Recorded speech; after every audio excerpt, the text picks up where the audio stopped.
Hey Final Fantasy fans, just want to give you a heads up that this episode will contain spoilers from up through Chapter 4, the Junon chapter, of Final Fantasy VII Rebirth, but not beyond that, as well as the equivalent scenes from the original Final Fantasy VII. And then there's also one quick sorta spoiler from Final Fantasy XVI at the very end of the episode. If you'd like, you can check the episode description for spoiler timestamps.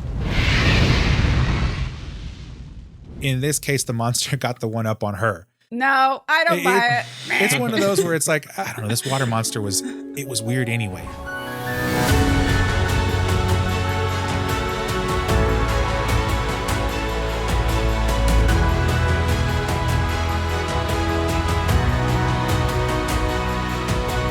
Hello everyone, welcome to the Final Fantasy Files, where we discuss all things Final Fantasy, from Rhonda to Fort Condor to presidential commendations. My name is Jolie Hales. And I'm Ernest De Leon. And allow me to introduce you to my little brother. Hi. James. Hello, James. He is a fellow Final Fantasy fan, and he's actually recorded another episode with us. That hasn't been produced yet. Yeah, it hasn't been produced. I haven't had any time to edit that one because it was about Final Fantasy XVI music, and it's going to be a cool episode, but yes. So even though you've been with us before, people will probably meet you here. Yay. So hello and welcome aboard. Thank you. We have much to discuss for sure. And the reason that we invited James along too is because not only is he a fellow Final Fantasy fan, but we're going to be talking about Chapter 4 of Final Fantasy VII Rebirth, which is the Junon region. The Junon region chapter. And that chapter, particularly similar to Chapter 2, is filled with a lot of optional side quests. And since Ernest has been mostly sticking to the main story on his first playthrough, probably he'll go back and do the extra stuff later, I roped James in to not only give his main story opinions, because I'm sure they're going to be fun, but also to bounce some side quest opinions off of as well. So thank you for joining us, James. Oh, and James is joining us from his friend's apartment because tell us what you've been through. Oh my gosh, there was a tornado in Houston the other night, and we don't have power or internet. My friends do, and they're out of town, so I'm here at their place. Now watch them come home like while we're recording this. I know. Be funny. I hope they're coming home today, so hopefully they don't come home during this. So thank you for making a sacrifice and setting up a mic and everything in somebody else's house. And I should say also, as of this discussion, we're going to try to only spoil Rebirth up through Chapter 4, which means that we will not be talking about spoilers that happen after Chapter 4 during this particular discussion, because as of this recording, I mean, I don't even think Ernest has finished the game yet. And James, I don't know if you have either. I beat the game. I did. Oh, you did? Remember, I was like, I'm confused. Oh, that's right. You sent me a message. Yeah. Yeah, we'll definitely have a lot to talk about in these later chapters as well. And yeah, I beat it. I put 159 hours into the game on my first playthrough. 110 an hour. 110. 110. Nice. I didn't grind like you. I grinded because I didn't want to be as angry as poor Spencer was in the last fight, which No freaking way, you piece of shit! I'll save it for later, but wow, that was a frustrating fight. yes, it was so cheap, but yes. And then Ernest, where are you at this point? Already well into Chapter 6. I don't know how far I am in it, but and then I had like a litany of stuff happen, real world stuff. Yeah. I took a pause to try to deal with all that. That's now all behind me, but I'm in 6 somewhere. Well, now that I'm done spending 159 hours doing the actual gameplay, I can start editing. So you're going to have to start moving. Now, we know how I'm on it. Slow my editing can be just because, Yeah. mother and full-time job other than this. Yep. 2 full-time jobs. Yeah, basically. So Jolie has a son, and he went to preschool, and they asked him what his mom does for work. And he said Final Fantasy. That's awesome. Yeah. I love it.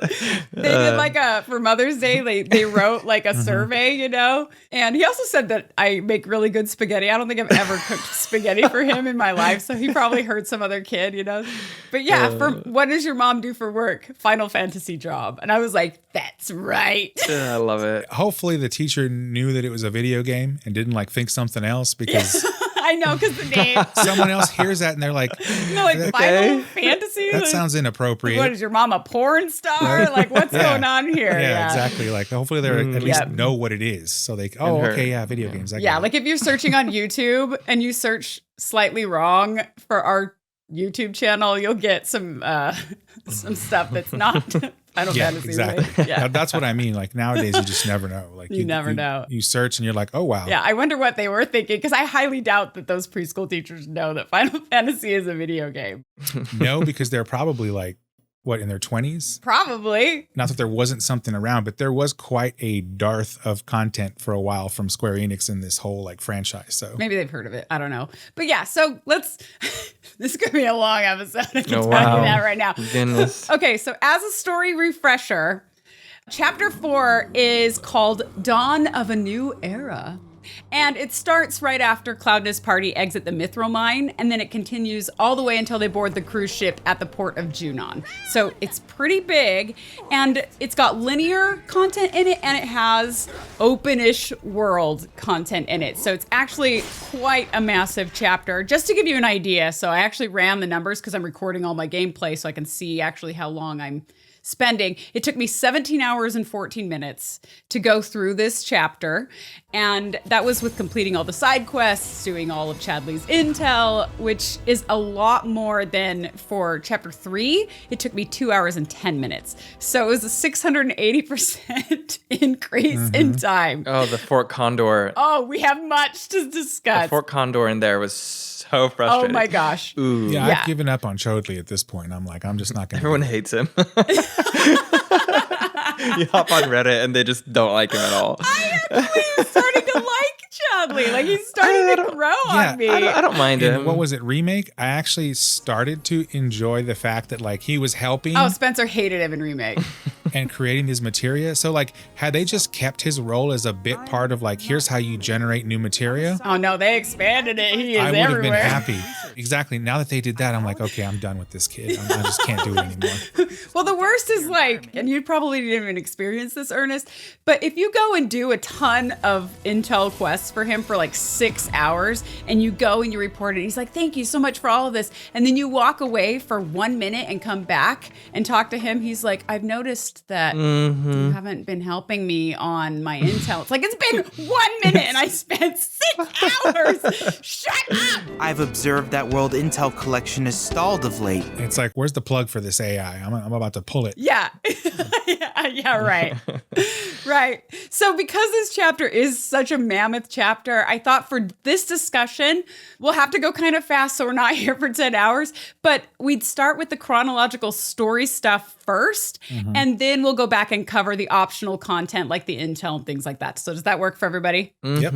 Okay, so story-wise, when we last spoke, Cloud and his party had exited the Mythril Mine in pursuit of the black-robed guys after watching one of them, do you remember this? The bird. Get carried off by the giant bird?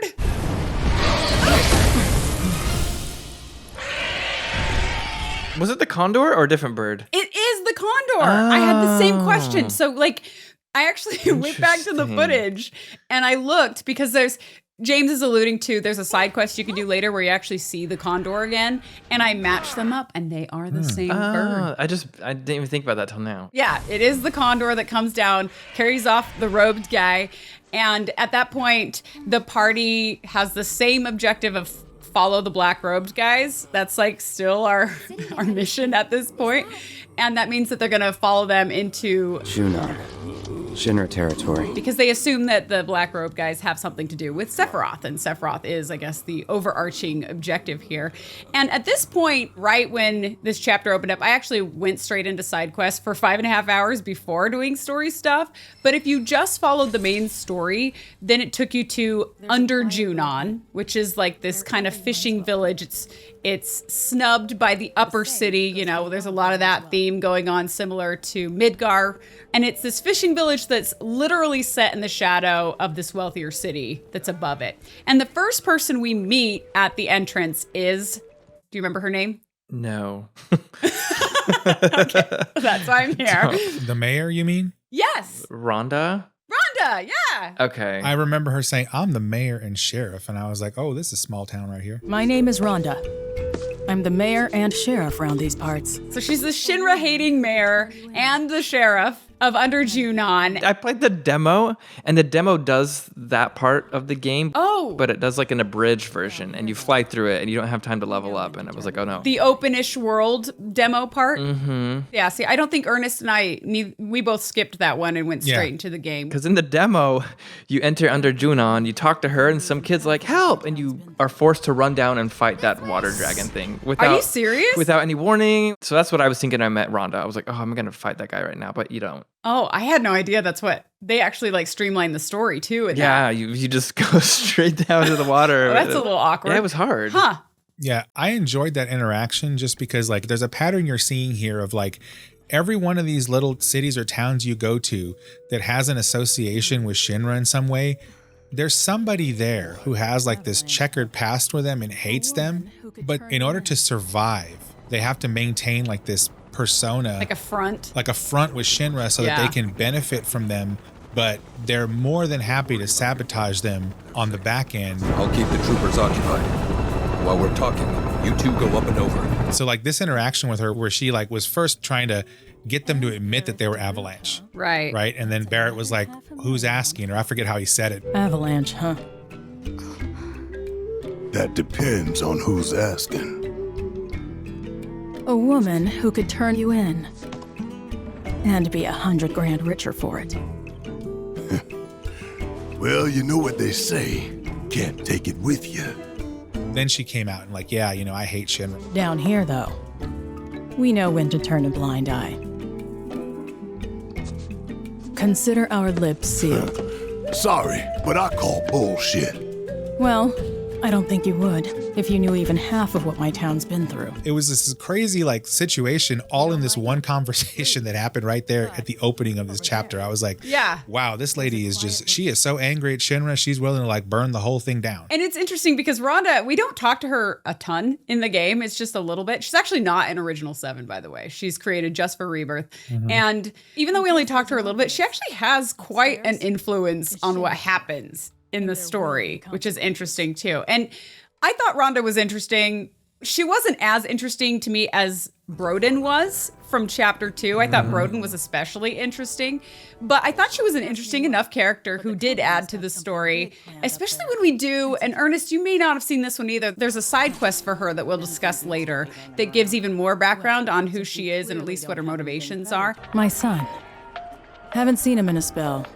Not since he left town. And I thought, like, as a character, you know, she's the strong, capable, smart woman who seems to align at least partially with our morality as a party, although not completely, as we'll see later. And I will say, too, her voice actor was actually pretty good. And I looked up the actress's name, and her name is GK, I don't know how to say this, Bowes or Bows, B-O-W-E-S.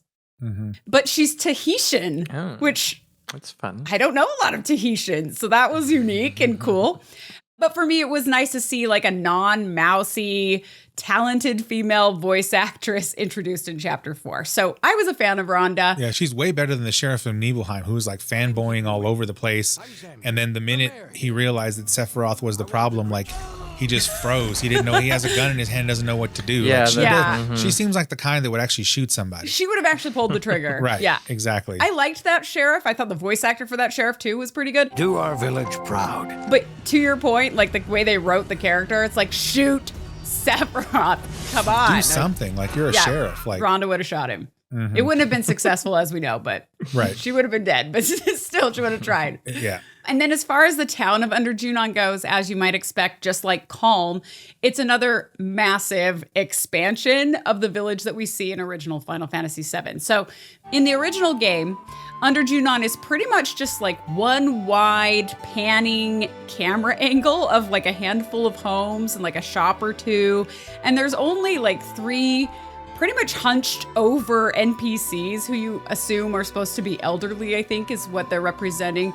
And you can talk to those NPCs. There's also a weapons shop, but there's no inn. There's like no giant, did you see the giant fishbone statue in the square? There's an inn. I don't know that you can like sleep in it. Well, there's an inn in Rebirth. There's not in the original. What I'm talking about is original. Yeah, you're right. You're right. In the original. Yeah, in Rebirth, the inn plays a big part, right? But in the original game, there's no inn. You do sleep in Under Junon, but you sleep in somebody's home when they invite you in. And that's actually something I really miss about like the old Final Fantasies is like, yes, there were inns, but often you would stay in people's houses. Like it was more personal. Because most of the Final Fantasies had some aspect of like, you wake up and you have amnesia and you're in some random person's house, right?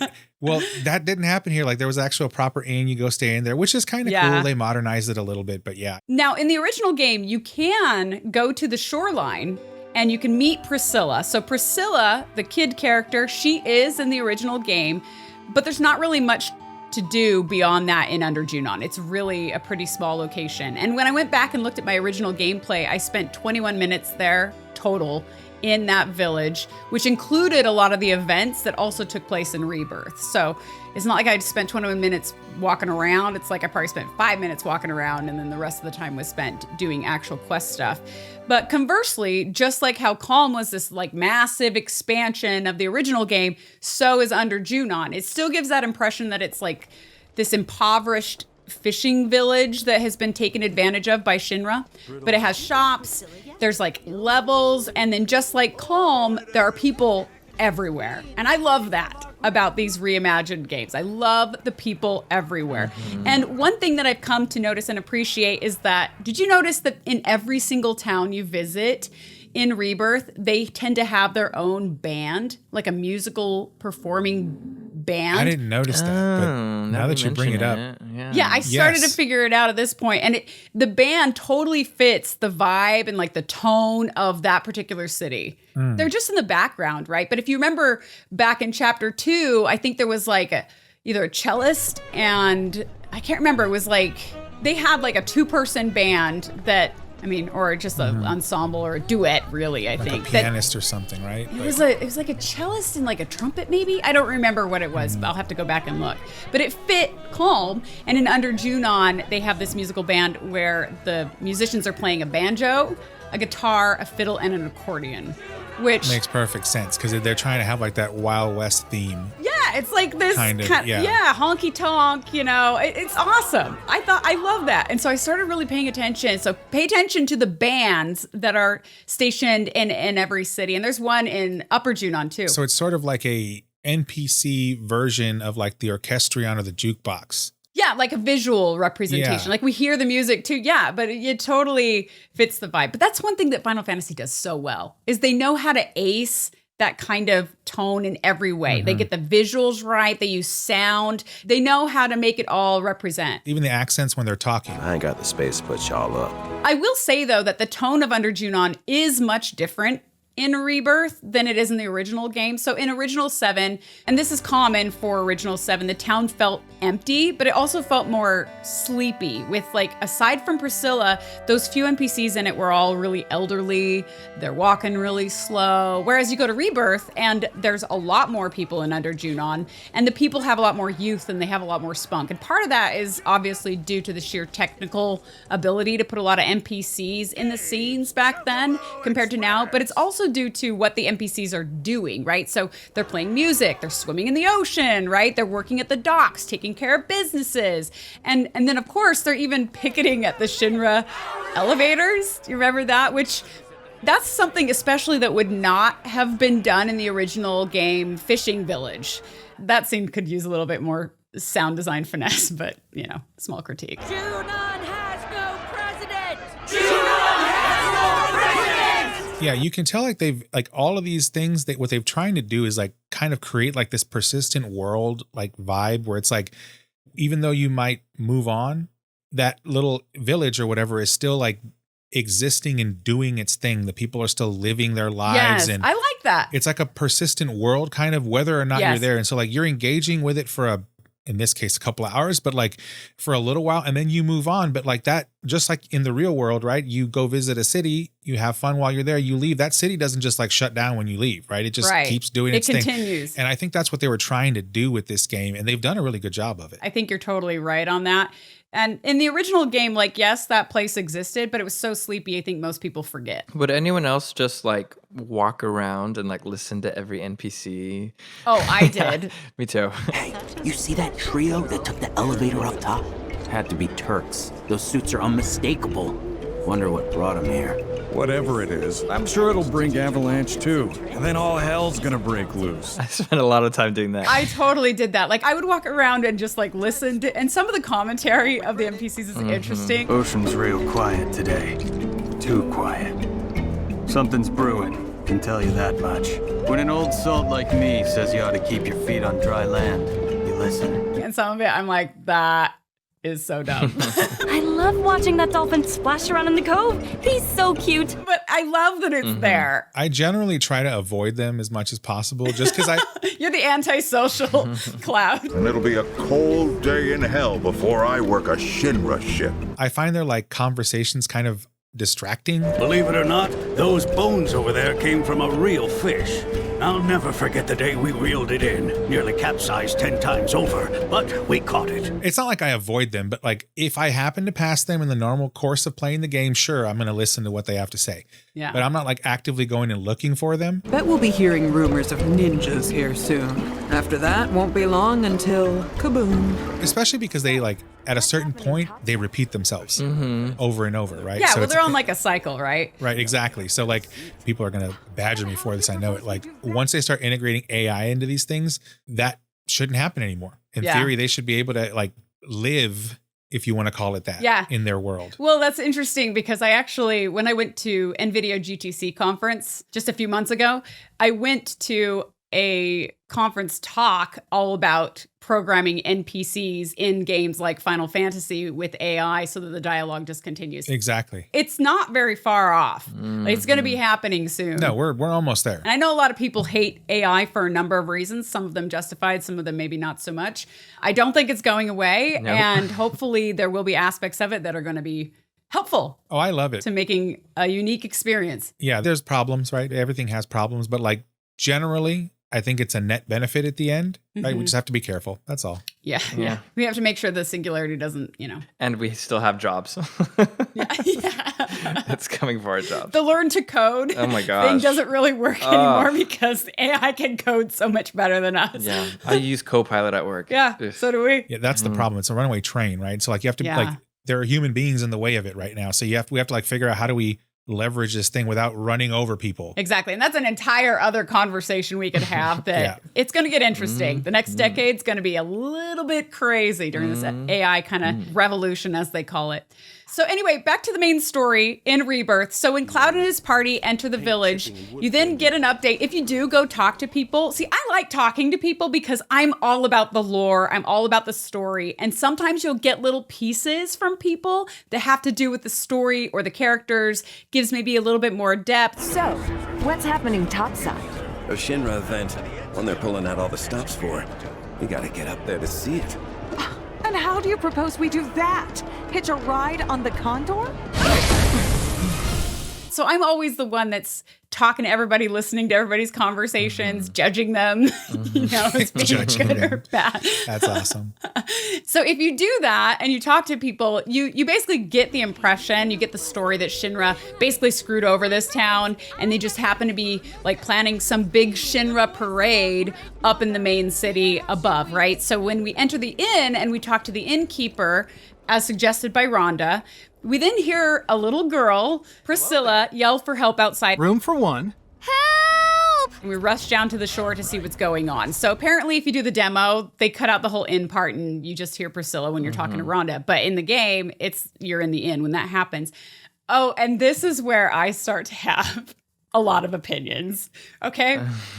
So I was especially curious how Rebirth was going to handle this particular scene of events based on what I knew took place in the original game, right? So I played the original game in the 90s. I've played it again a few times actually since then. So I'm very familiar with it. And in the original Final Fantasy VII, So you actually meet Priscilla and Mr. Dolphin, and they actually call him Mr. Dolphin, and you meet them down at the shore, and then Priscilla accuses your party as being from Shinra, and she doesn't like Shinra either. And then she is the one who is attacked by this giant sea monster creature, the same one from Rebirth, actually.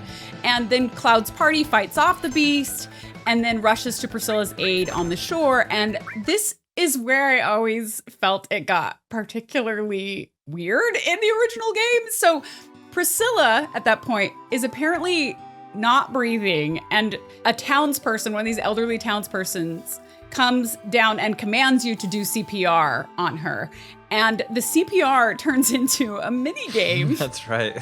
Where you have to push a button to fill your lungs with air and then blow that air into her mouth. And it's not, you think it would be straightforward, but it's like you have to like hold or multi-push the button or something. And she's like not breathing. And it took me a while to figure out, I'm like, she's gonna die. Like, this is weird. Like, I remember when I played this, like, I was like, am I really playing a mini game about Cloud doing CPR on a little girl? Like, it was a total tone kerfuffle for me. It was very awkward. And then I remember like when she comes to and she's like in the accusatory phase, I was like, throw her back in the water. Yeah. I'm not having this. You just saved your life and then you're over here accusing. She like runs away, right? I mean, but it was just weird to play a game about doing mouth-to-mouth resuscitation on a little girl. Not to mention like, oh, and it was juxtaposed against this like calm, matter-of-fact music.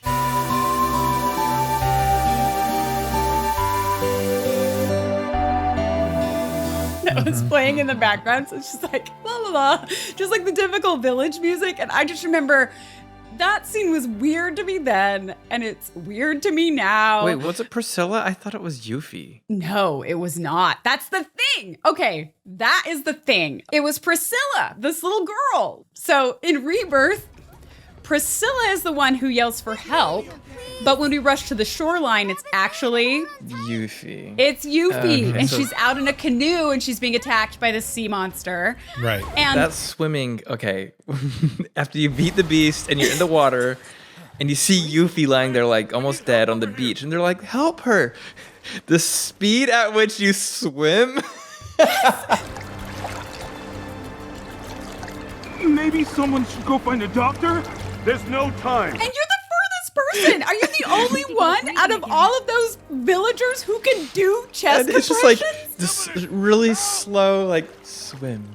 So, yeah, I took my time. Go faster. Yeah. And I laughed. I was like, this is hilarious that the devs are making us swim this slowly towards a dying person on the beach. I couldn't, I was laughing out loud. I'm like, this is ridiculous. My anxiety's up through the roof. I don't even care anymore. Go ahead and die. I'm just over it. See, I was like, wait, it's Yuffie? What is happening here, right? Because that is not what was in the original game. It was Priscilla. But yeah, in Rebirth, to your point, Yuffie's out in a canoe being attacked by the sea monster. Eventually, she's the one who gets knocked out, and then she gets thrown onto the shore, and we go and fight the beast. And then after we defeat it, then it's Yuffie who's not breathing on the shoreline instead of Priscilla. And then Rhonda demands that Cloud help do chest compressions while she does mouth-to-mouth to revive her. And then Yuffie wakes up, she freaks out, thinking that Cloud is some perv trying to touch her chest. You picked the wrong girl, creep! So, I mean, obviously, this whole thing is quite different from the original game. And I mean, you could really say it's an actual rebirth of this whole scene. Yeah, but I actually thought that like the Rebirth version was actually tongue in cheek because it felt to me like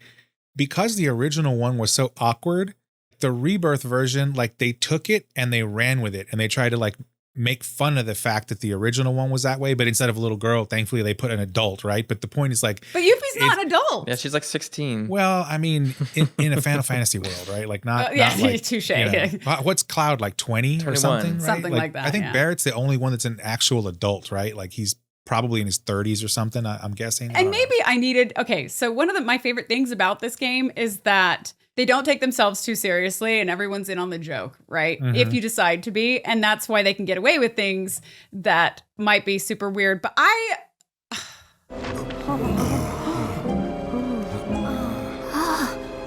First, I'm glad that they dropped the awkward CPR minigame. I think that was the right move, right? But second, To me, this scene is still awkward. And not just in a way that like, oh, we're being intentionally awkward with like Cloud appearing to Yuffie to be some perv, but the fact that the scene was written this way, like who came up with this idea? It felt more awkward and lame to me than funny. Now, maybe some people out there, maybe most people really liked it. For me, I was just like, wait, what? If you're watching this on YouTube, please leave a comment and tell me what you thought about this scene, because maybe I'm alone. I just felt it was weird. And I like to laugh through this game, and most of the humor works for me. But my biggest problem with this scene is, okay, for anyone who's played the intermission or integrate Yuffie remake DLC, or even advanced later on in Rebirth, you know that Yuffie is this kick butt ninja who flat out dominates, right? She dominates.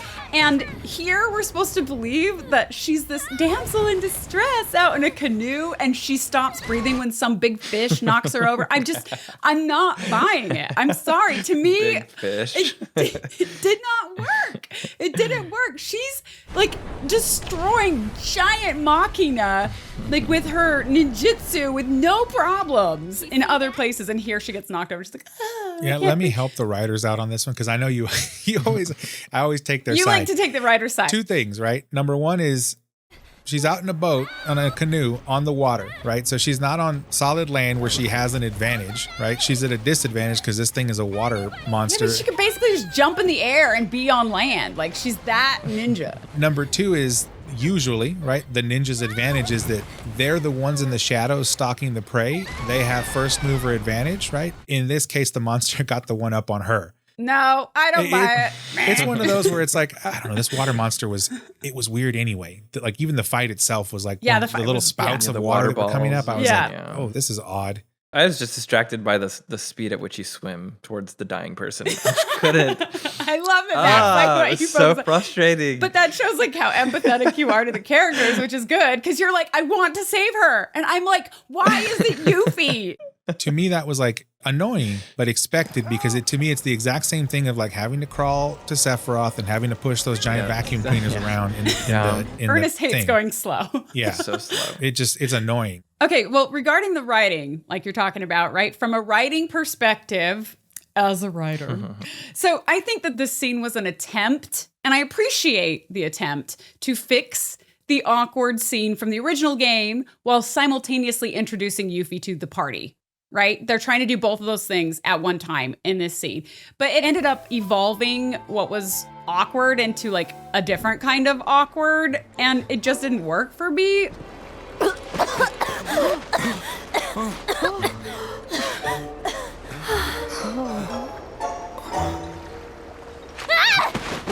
But if I were to rewrite this scene with the same two objectives, okay? So like introducing Yuffie, we want to do that, and fix the CPR awkwardness of the original game without going too far from it. Swim faster. Swim faster. Yeah.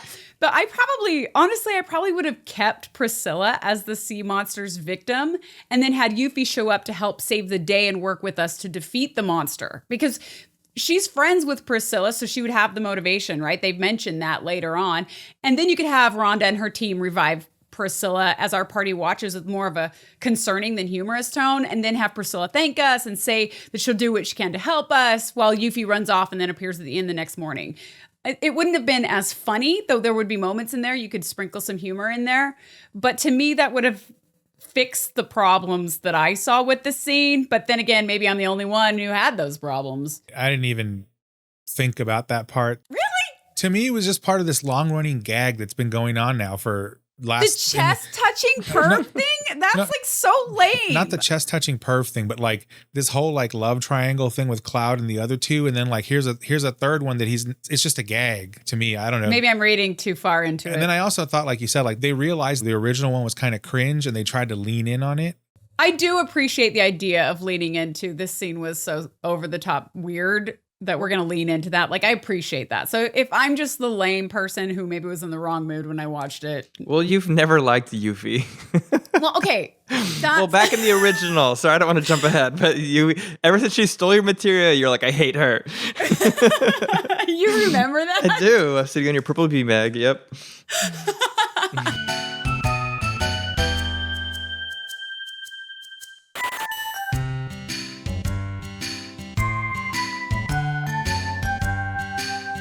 let's talk about the fight. So as far as the fight with the sea monster goes, so it's actually the monster's called the Terror of the Deep.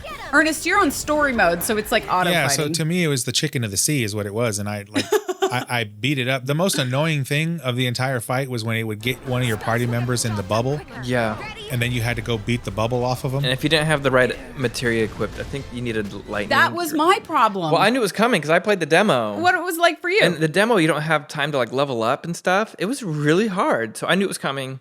So I like grinded a bit. I had the right materia equipped. You knew because so in the demo it's probably the same fight where the same weaknesses on the on the monster and all that. I spread my materia like I have all of the materia across all of the characters, right? So your party has all the elements at all times. Exactly. And so like I'll just switch to whichever one. Like obviously you assess first to figure out, right? And you go use whoever. But if there's only one of them that has that element materia and that's the one that gets put in the bubble, well, now you got to go deal with that to get them out. So imagine if you don't have any of them equipped with that element. Well, that's worse. Yeah, so that's what I ended up with. So I usually try to disperse my materia so different elements are across the party. But for some reason, so I was fighting with Cloud, Tifa, and Aerith for this particular one, which coincidentally, I looked back and that's actually who I fought with in the original game. So I have the exact same party in both. And in Rebirth, it just so happens that at that moment, none of them had lightning materia equipped. And this monster was weak to lightning, which made the fight so slow. Right. And then to make it worse, like Tifa repeatedly yelled at me that spells would get the job done quicker. Spells will get the job done quicker. I'm like, yeah, so cast a dang lightning spell, Tifa. Like, I can't do it. I have no lightning material. So for me, I wish that maybe an NPC or somebody could have foreshadowed some commentary that it would be a good idea to, have lightning equipped in case you ever run into a sea monster. Or I don't know, like something. There was no foreshadowing. I did not have lightning equipped, and that fight ended up taking me 7 minutes. 7 minutes is a long time for a fight like that. Like it was so long, just because. I mean, I beat him, but it was just obnoxious. Like you had to melee him into oblivion, and he's weak to lightning, and I'm sitting there just chopping him. And the thing is, like, even if you didn't have lightning material, you could have hit him with fire or something. Yeah. It won't do as much damage, but you're still going to affect it, right? Yeah, that's true. And I probably should have just used more spells. But anyway, continuing with the story. So after we help save Yuffie, the innkeeper gives us free lodging because they're so happy that we saved Yuffie, even though she could have saved herself. She's a ninja, but whatever. And then at that point, Cloud is able to talk to, do you remember this? He can go talk to each party member and try to raise relationships.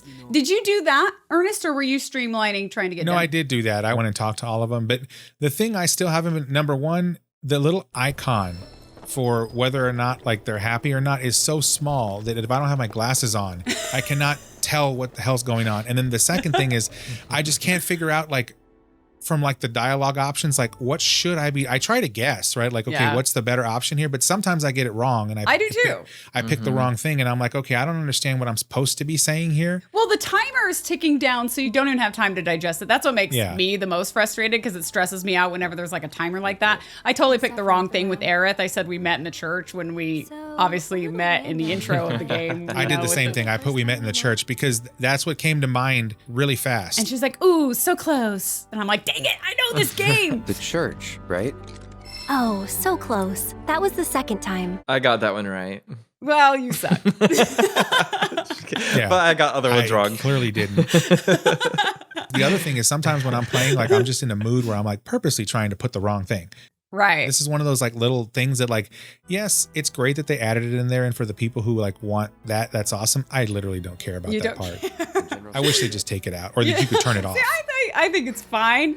Though I am curious though. So James and I finished the game, but there's a moment where you overhear Aerith. Do you remember this? Talking to some high-pitched voice. But then Red walks out of the room. Do you remember that? I think so. Oh yeah, that was weird. I could feel them slipping away one by one, and the tighter I held on, the more I lost. I know. I felt the same. It was like they were sucking them straight out of my head.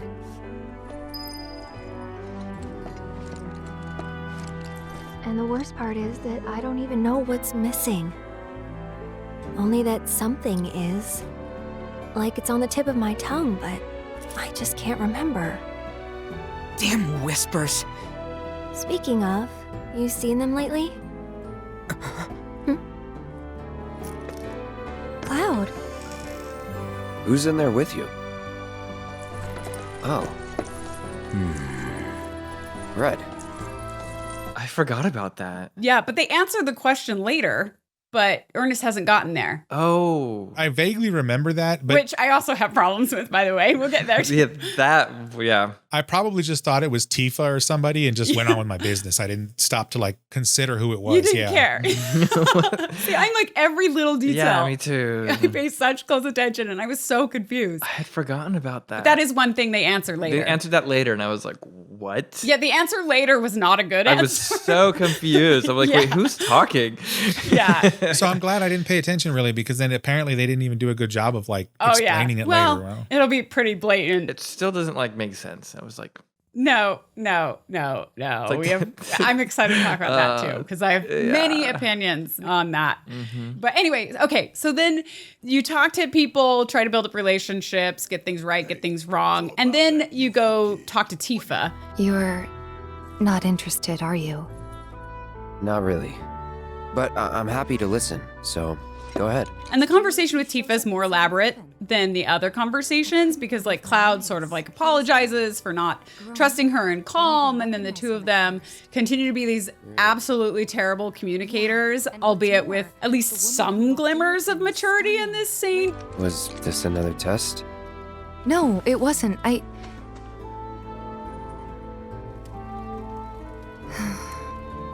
Why deny it?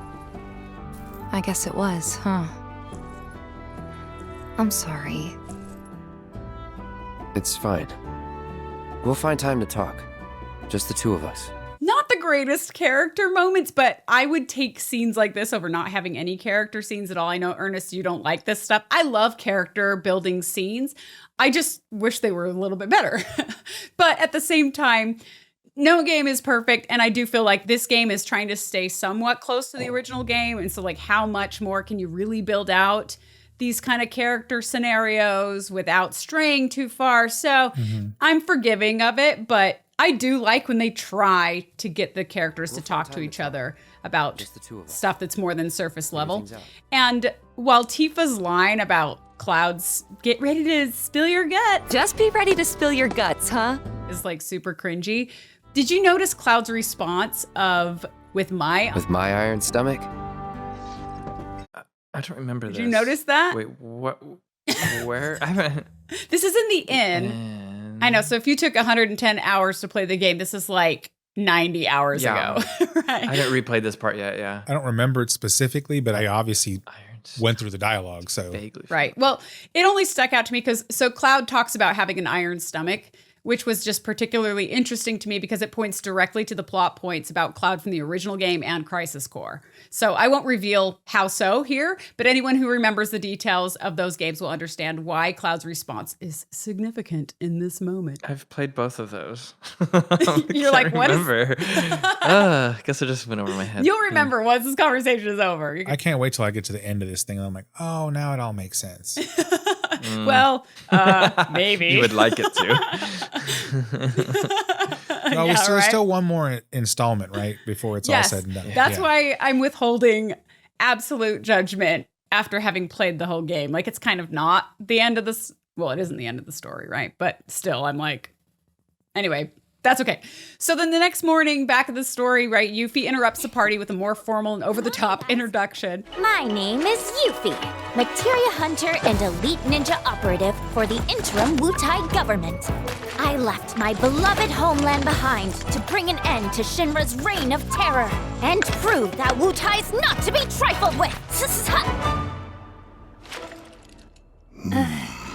And then she asks the party to join her, confesses that she was hired by Rhonda to assassinate President Rufus and would be paid by bounty money made from turning over our party to Shinra. Yeah, exactly. Yeah. Giving the impression... That was so awesome. Right. Well, it gives the impression that Rhonda at that point maybe double-crossed us a little bit, but then we're interrupted by motorcycle revs and Roche shows up. You don't want to make me come in there and fetch you because I would love to do it. Who's that? A pain in the ass. He's yelling for us to come out of the inn. And I'll say right here, I know we're going to get into Roche a little bit more later because he comes in a bigger way. I loved Roche in Remake. He was so ridiculous. He was so over the top. His laugh. Yes.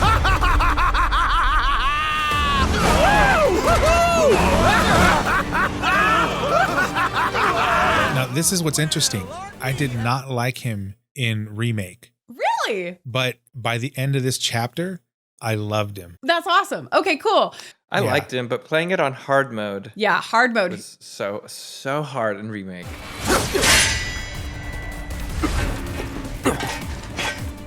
You have the pizza, then you go and fight, and then Roche shows up. It's like I had no. Yeah, because there's just so much happening with no opportunity to save. But I liked him as a character. Yeah. Don't like fighting him. Well, he's just so over the top. And like the voice actor, he leaves nothing on the table.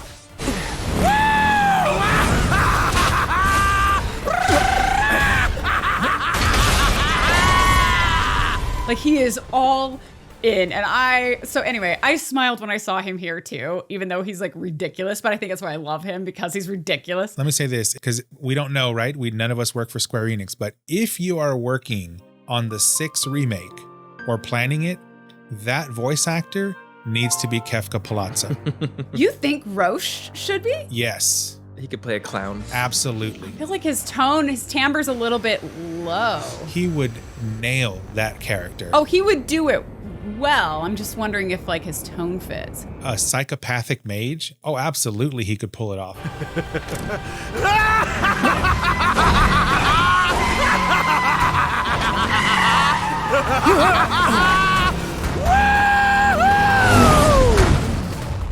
I'm open to that. That demonic laugh, like he would just nail it. I know he would. So like if they're casting already for that thing, he needs to be Kefka. Yeah, even though we haven't established officially that they're making it, but we think they are. We know they are. Yeah, it's just going to be in 10 years. Right. So start now. I'll be collecting Social Security by the time that thing comes out. No, you won't. Social Security will be bankrupt. Yeah, don't count on that. You'll be collecting nothing. Yeah. I'll get my $5 check. And then I'll save it up and then go buy 6 Remake and Rebirth, and I don't know what the third one's going to be called, but get all those with your $5 check. Yeah, right. Exactly. So when we see Roche, he's only there for a moment because it's just long enough to tell us that he was tasked with retrieving Aerith, because Roche works for Shinra, technically, right? As if by fate, the Speed Demon has been entrusted with a singular task: retrieving one Aerith Gainsborough. Me? You come alone? It only takes 2 to tango. But he says he doesn't plan to take Aerith right now, which is confusing to them, but he'll meet up with us later and then he leaves. So that's all it is. It's kind of... it made perfect sense at the end of the chapter why. Yeah, but at this point you're like, that was random. What in the world? It was kind of awkward. He's like, I'm here to get her, but I'm not. But I want you to know I'm here and I'll meet you upstairs. Right. It was like, okay, great. It's like, thank you for that. FYI, my friends are an hour and 10 minutes away. Okay, they're gonna walk in at the end of this. Be like, what have you done to our house? They can say hello and then go into a different room. Oh my gosh. In their own house. Yeah. Tell them to go to lunch somewhere. They're getting back from Austin. They've been there for a few days. So like, I don't want to hear excuses. I feel bad. No. This is a studio. This is not their home until we're done. So anyways, so we have over an hour left of peace here. Okay, good to know. So at that point, then Rhonda gives us 5,000 gil, which is apparently part of the bounty that was on our heads, implying that she didn't actually double cross us and that her heart was in the right place, right? But that I'm going to be honest, that also confused me, because isn't bounty typically paid out when information is provided that leads to a culprit's captivity? And here we are walking free and the bounty has been paid. Generally, yes. But I think in this case that what was going on is like the fact that she quote unquote gave them up. She got the bounty for that. Cause maybe Roche was. So he's the bounty. He's Dog the bounty hunter.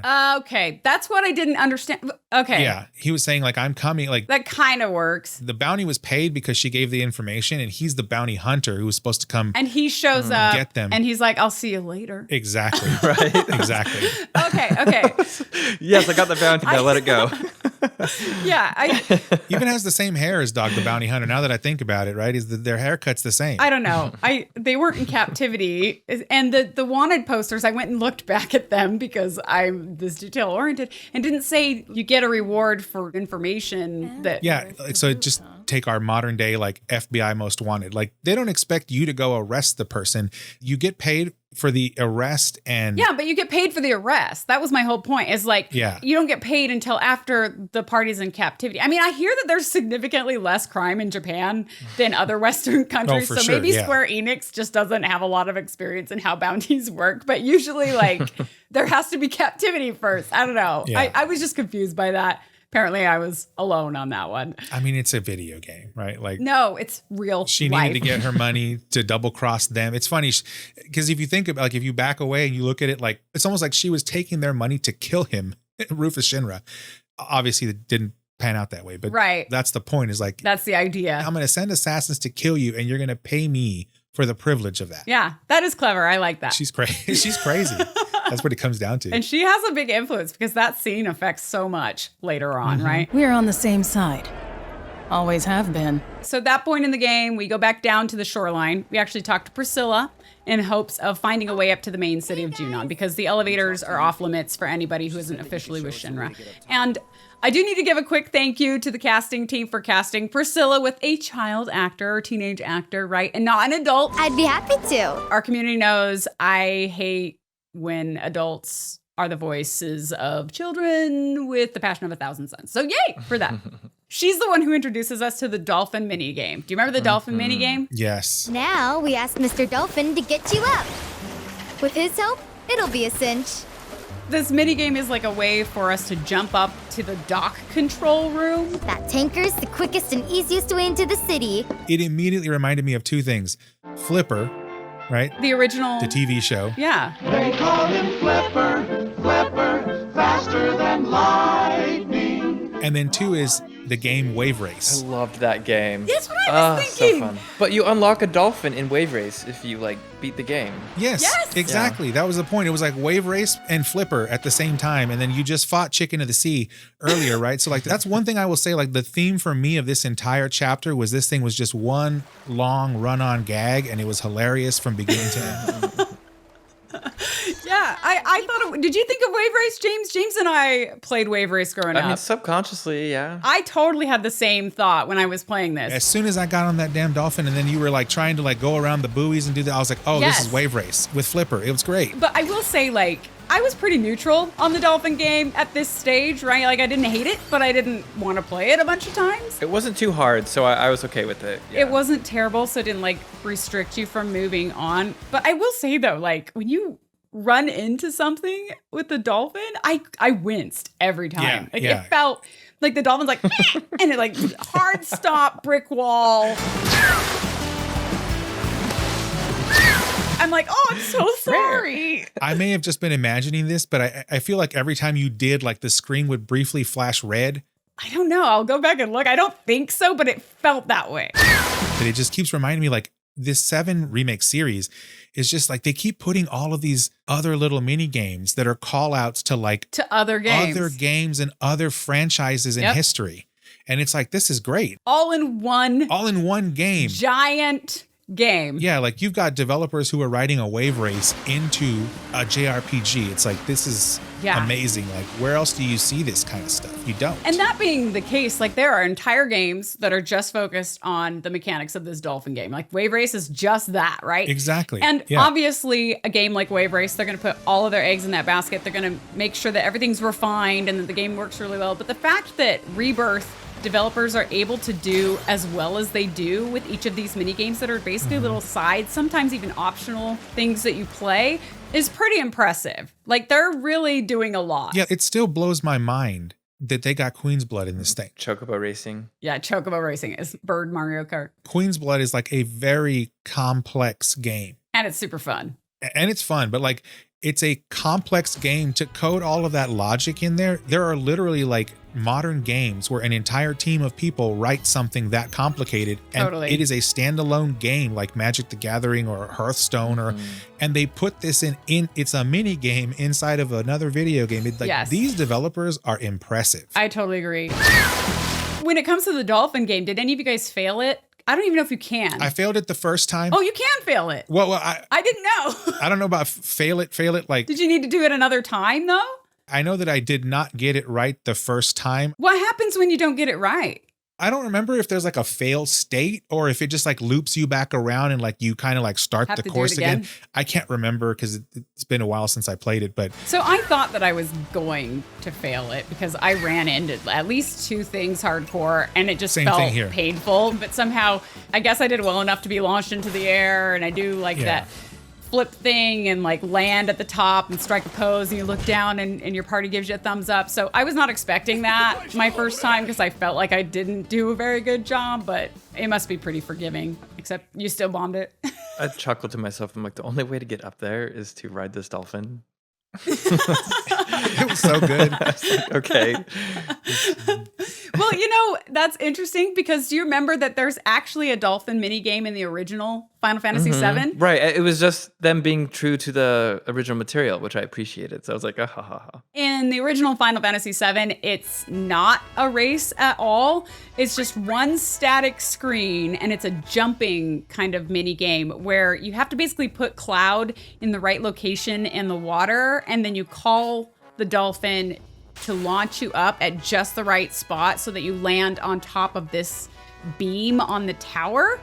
And that's all the mini game is, right? And in the original game, I will say it's actually kind of unclear what the objective is because it combines like animated game elements with like JPEG backgrounds. So you can't tell like what, you know how like in like a cartoon, you can tell that something's gonna move because it looks different than the background because it's like animated different. You know what I'm talking about? The parallax. There's nothing like that here, so you have no idea like what part of the JPEG background you're supposed to interact with. So it's a little unclear. So I looked back at my original gameplay. It took me 7 launches before I landed on it right because I didn't know where I was supposed to land. But there is a dolphin minigame in the original 7. And then from there, of course, in Rebirth, Cloud is able to go up to the upper city in the original as well. But in Rebirth, they draw that out too. So in Rebirth, he uses the control tower to lower and raise that giant ship for the party to go up top, like as an elevator. Meet you at the top. And then he joins them. And then that's the end of our time in Under Junon. But in the upper part of Junon, right, we get up there,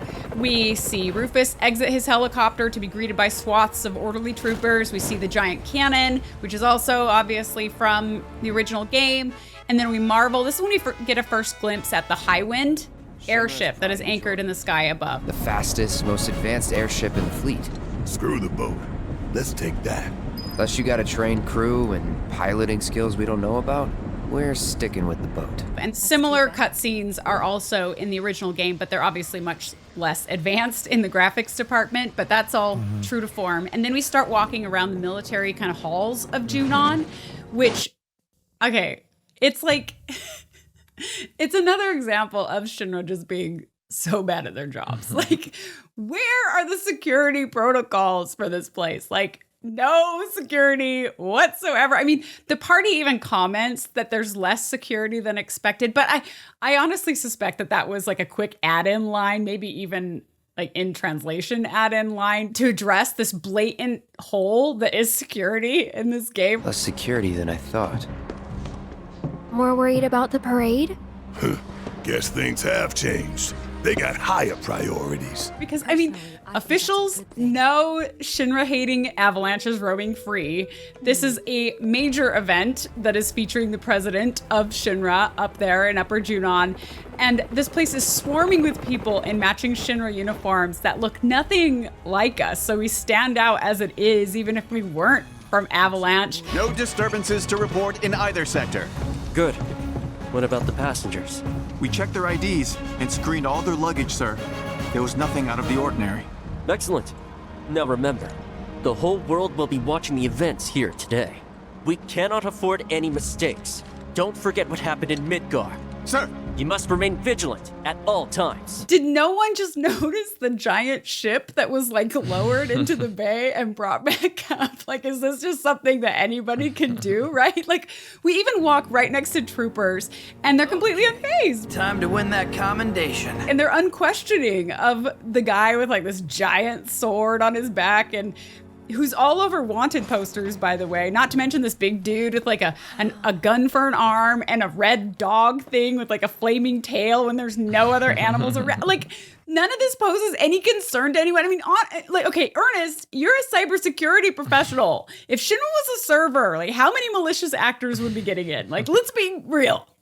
To be fair, I have asked this question numerous times throughout this entire game series in different contexts. Like, you see these, what look like a roving band of hoodlums that are armed to the teeth walking around, and nobody seems to have a problem with it. Yeah, like in Calm, it was the same thing. On the one hand, like, you're right. If this was like a modern warship with the president of the United States on it, this never would have happened, right? But then again, like, you got to figure, like, throughout this game, these characters have been walking around like this and nobody bats an eye. Yeah. Right. So it's almost like, well, it would have been awkward if this time someone actually noticed. So they just kind of leave it. But then at the same time, I also look at it like, because we find out later, like, they knew exactly where our group was the entire time, and they actually let them, right, come all the way up to actually talk to Rufus. So that's true. If you put those two together, it's like they actually like orchestrated this to get them in front of Rufus Shinra to try to get this deal done or whatever. What did y'all think about the secret club for bald people only? Oh my gosh. I didn't even go in there, did I? Okay. Wait, we aren't there yet. Sorry. I don't think I went in that place. You would remember. I was like, what? Okay. To your point, Ernest, you're right. We do find out later that Shinra is aware of where we are and they're purposefully not engaging. But you would just think that like some of the troopers would be like, hey. Yeah, and that's the thing. Like, there was only a certain tier echelon of people who were in on it and knew. Like, so yeah, it was odd. Like the rank and file like trooper was like, hey, like nobody says anything. Giant you're sword. You're walking with a giant sword and a gun as your arm, and you know you have the president of Shinra showing up. Like, at least say something. Right. That's why it kind of felt weird. But no, they just like ignored them. But I think it goes back to like the game doesn't take themselves too seriously, and so that's what makes me appreciate the humor. And it also makes me forgive blatant misalignments like this where I'm like, wait. Well, it's been happening through the entire game, right? And nobody's batted an eye, so it would have been awkward to the game is still super fun, even despite these little things, and maybe even more so because of them, because they are entertaining in their own way. But yeah, it was definitely something I noticed. But anyway, so at that point, the party easily makes it up to the airstrip, and there's a lot of background NPC dialogue and animation about prepping for this big parade for President Rufus in hopes of winning this president's commendation. Time to win that commendation. So we get the idea of what's happening, what's coming. This president's commendation is a big deal, right? And there was something that made me laugh out loud. James, I wonder if you noticed this as well, because it seems like you and I have the same humor in this regard. So if you explore the airstrip a little bit up top, you see two different groups of troopers rehearsing for the parade. Does this ring a bell? A little bit. Okay, so there's two different groups in two different spots on the airstrip rehearsing for the parade. Both of them are really crappy performers. They are not in sync. But the better of them has, like, there's one of the groups is slightly better. They have this really angry commander just yelling at them that they suck. This is pathetic. I've never seen such a sorry performance. Well, if you go and you watch like the worst group that just can't even march in sync, that one has a commander that is just like brimming with pride. Over this uncoordinated troop, totally oblivious that they're so terrible. You've all worked your asses off for this, and believe me, it shows. I couldn't be more proud. I don't know. I found that so funny on a couple levels, made me laugh. Like little touches like that could really enhance the game. But so real too. I must have missed that. I just remember there was a bunch of chairs. Yes. And you could run through them, the physics. I was like, yes! Destroy all the chairs. That is my favorite Okay.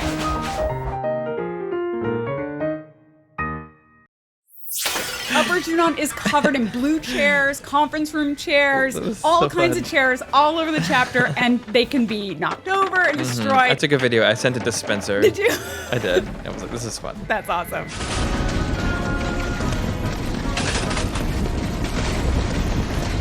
We cut to an interesting cutscene with Rufus that I actually had to watch multiple times to try to figure out what was going on. And I'm still not convinced that I understand what's going on. So, and it's somewhat addressed later in the game, so I'll not spoil that. But so Rufus in this scene is in this big Shinra office in Upper Junon.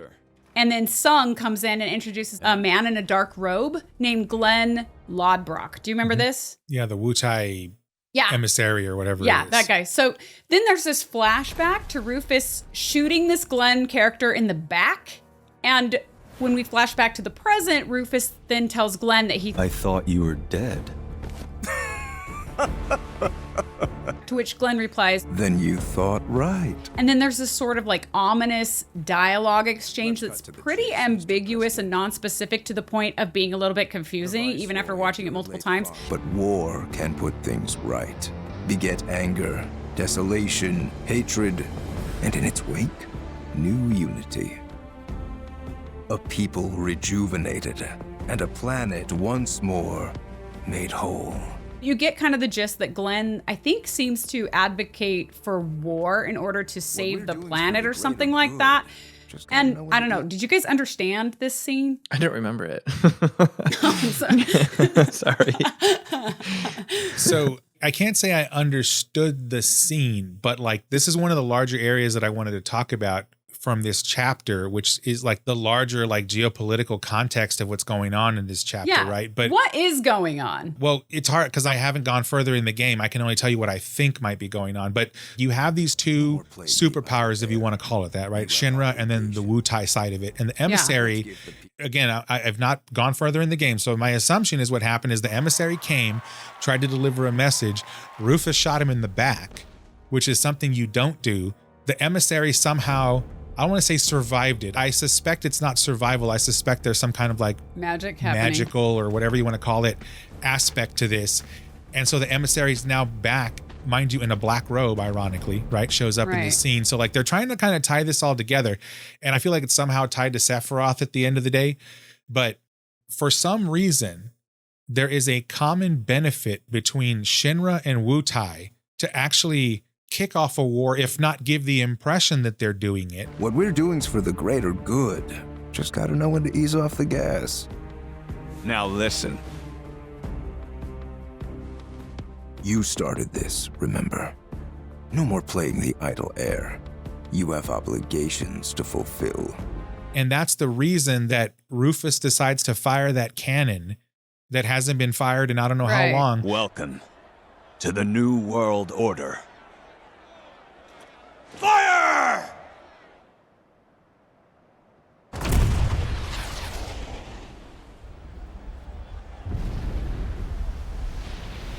Ladies and gentlemen, with a single blast of Junon's famous cannon, Rufus Shinra has announced his arrival. Because the simple act of firing the cannon is a declaration of war against the Wutai Empire. I guess I just don't understand like why that would be in Glenn's best interest, if it is even Glenn, you know? And I've played the whole game and I know that more comes up later, but I'm still confused. I don't think it's in Glenn's best interest. I think Glenn is just the emissary. I think what you're watching is like the machinations playing out of these two superpowers, right? Like, and by the way, I think what this is trying to do is have like a social commentary on modern geopolitics, right? You have these superpowers and you have all of these back end deals happening, ambassadors talking to each other, so that it doesn't give the impression of like the leaders of these massive nations corroborating with each other in these matters, right? Like now you've already finished this one game and I'm surprised that you are not telling me, we ended up figuring out that actually Rufus Shinra and the Wutai leader are in cahoots on something. I mean, there's more that happens. I don't want to give it away here, but I'm still confused. Yeah, and more than likely what it has to do with is Sephiroth at the end of the day. Right, and the black robes, I mean, is kind of visually alluding to that, right? So you would assume at this point that that's the case. But the reason that I was especially confused, and this is a little bit of a spoiler, but not really, for Ever Crisis and the first Soldier games, which... mobile game, and I think it was a fight game that's... Yeah, I'm never going to play the mobile game, so don't worry about it. Yeah. I mean, if you want to play it, you'll probably have played it by now. But in those games, Glenn is in those games, and he's introduced as this like loud, big-hearted soldier in the pre-Mako injection Shinra days, right? So this is before they started using Mako cells in their soldiers back when you just had to be a good fighter, right? Yeah. And in like the mobile games, he does a lot of heroic things for people, and he tries to stand for kind of what's right.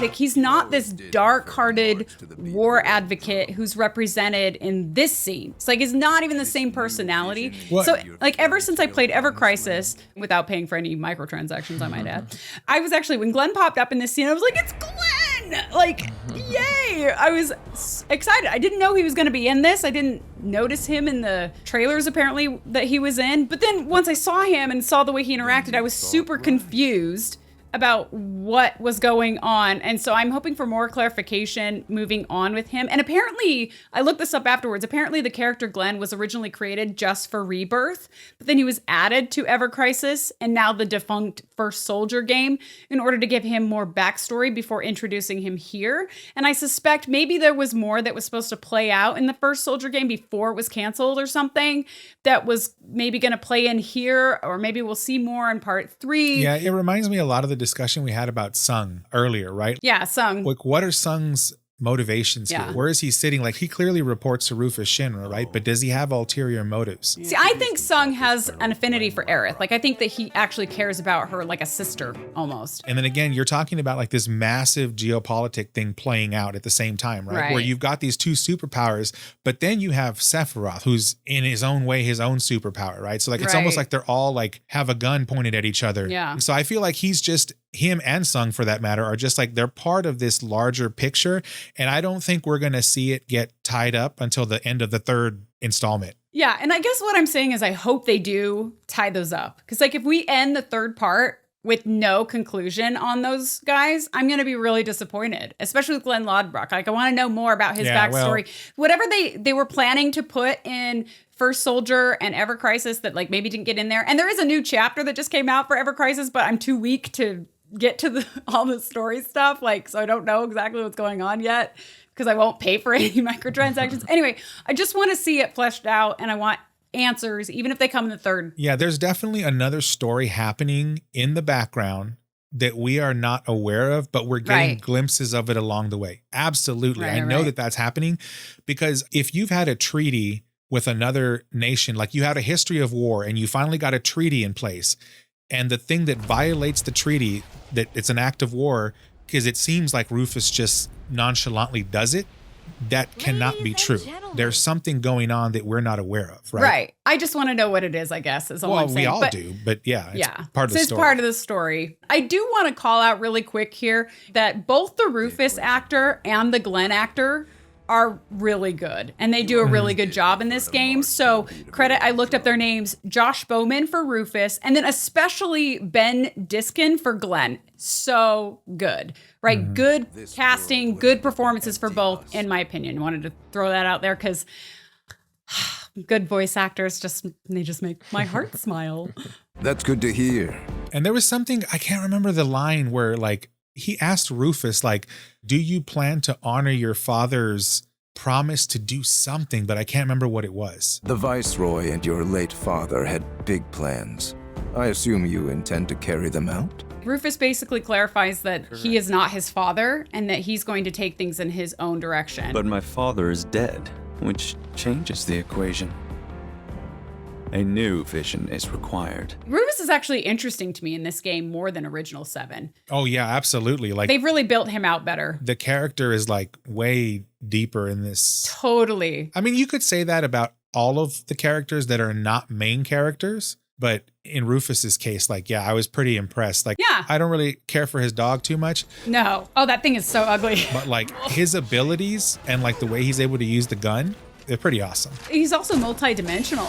Like if you go back to original, he's just like the snooty, like pompous villain. Like he's very black and white. Exactly. He's like a spoiled, petulant child. And in this one, he's more like a calculating leader. Yes, I agree. It's a very different persona. It's a different persona, and it's way more interesting. So I think that it was a increase in quality from original game to this with Rufus Shinra for sure. Yeah. Okay, going back to the main story. So with everything then going on, apparently the party's mission is still to just find and follow the black-robed guys, right? So that's still our motivation. The city's size, on the other hand, the robed men won't be easy to find. Although it's interesting, Barret questions if they should also like rough up Rufus while they're there. If Rufus is in town, are we really gonna let this opportunity pass us by?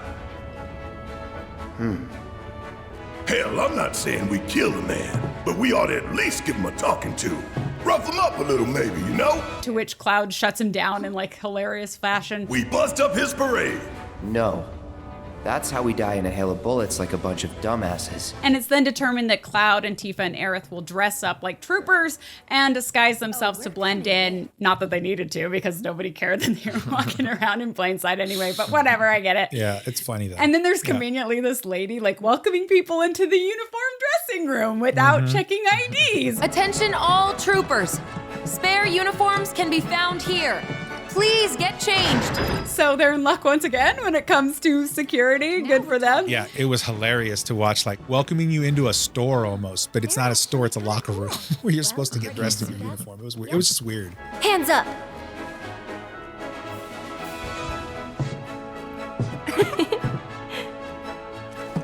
Well? You got me. They get dressed like troopers, right? And then they get pulled into parade practice with like a couple of commanders who, I've got to say, have pretty amazingly animated faces. And it's there, of course, that we're introduced to this like parade formation rifle drill mini game, right? Or at least the practice portion of it. Now what? Just follow my lead. I was like, in real life, there's no way they could just like learn these moves on a whim. I know, they were really good, right? Yeah, it was like the Honeybee Inn dance, but instead of a dance, it was choreography, like with the guns. Yeah. Rifle drill. Yeah, it was fine. Yeah, it was like a combination of Final Fantasy X-2 plus Dance Dance Revolution plus like American Idol and like all rolled into one. It was complete nonsense. But it was funny. I'm not laughing, troopers. So Final Fantasy has an entire different series, the Theat Rhythm series, right? Oh.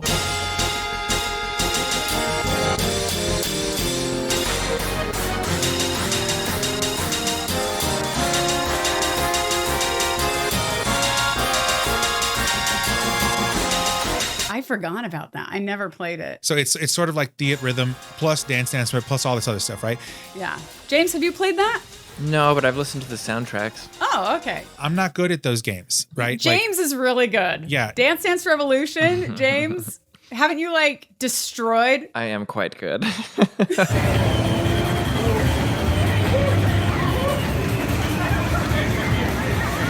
Hey, if you can do that, that's awesome. I can't, right? So I'm not really good at these games. But the bigger problem I have is that remembering where the buttons are? Yes, the shapes.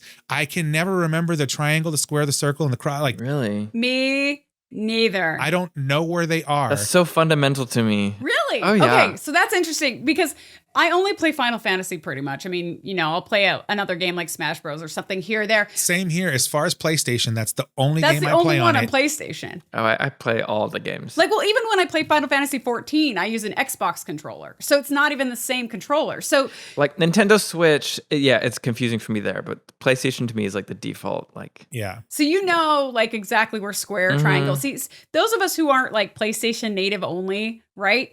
I guess you're not either, though. I don't know. Yeah, I own it for only JRPGs. I don't know what it is. I can't remember where things are. Yeah, I can't remember, like, where's the triangle again? And you're like, yeah, I can go look at it and say, okay, logically, I know where this is. But the problem is when you've got a timer and this thing is doing this, and it wasn't just the shapes. Like, you don't want to be looking down at the freaking... Exactly. It had colors, and each one of them was like a different thing. Like, one of them was like, tap it once. One of them was like, tap it quickly. And then you like tap it a bunch of times, hold it down. And it was like, I just am not good at these kind of things. So like, yeah, for me, it was super annoying. But at least I was laughing about it because my troop was doing terrible. right? So like, it was funny. But I'm sure there are people who are like really into like the rhythm and Dance Dance Revolution stuff. They probably nailed it. You're talking to one of those right now. So James is awesome at Dance Dance Revolution, and he knows where the buttons are. So like, what was this like for you, James? It was really easy. It was just like me.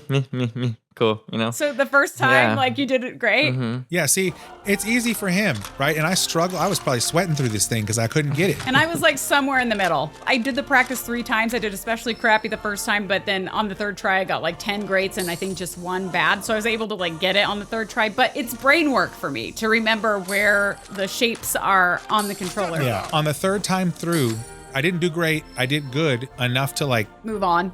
Yeah. But do they yell at you and tell you have to do it again if you don't get a certain score? It didn't yell at me, but the first 2 times it was like degrading. It was like, maybe you could do better next time, or I don't remember exactly what it was. And I was like, I get it. I'm not good at this particular minigame, but like I said, it was enough for me to move on, and I was just happy with that. Okay, interesting. So I love the Honeybee Inn from Remake. I loved it. Mhm. I loved that whole scene. I thought it was hilarious. Yeah, it's funny. Yeah. And I was able to get really good at Honeybee Inn, but it took like a lot of effort, right? Because it's hard because I want to watch the visuals, right, that are happening, like the animation. Yes, that's the thing. Like, I want to watch it happen. But I can't because I'm like so concentrated. But I'm like sweating trying to get it going. Yeah, totally. So same thing. Now that's another blessing of being able to watch it later when I record everything that I play, right, and then use it for B-roll. Yeah, I don't want to because then I'd probably be like, I was terrible at this. Like this was embarrassing. Like, but I will say, without giving anything away, there's another Golden Saucer. similar kind of mini game later on, in the Golden Saucer.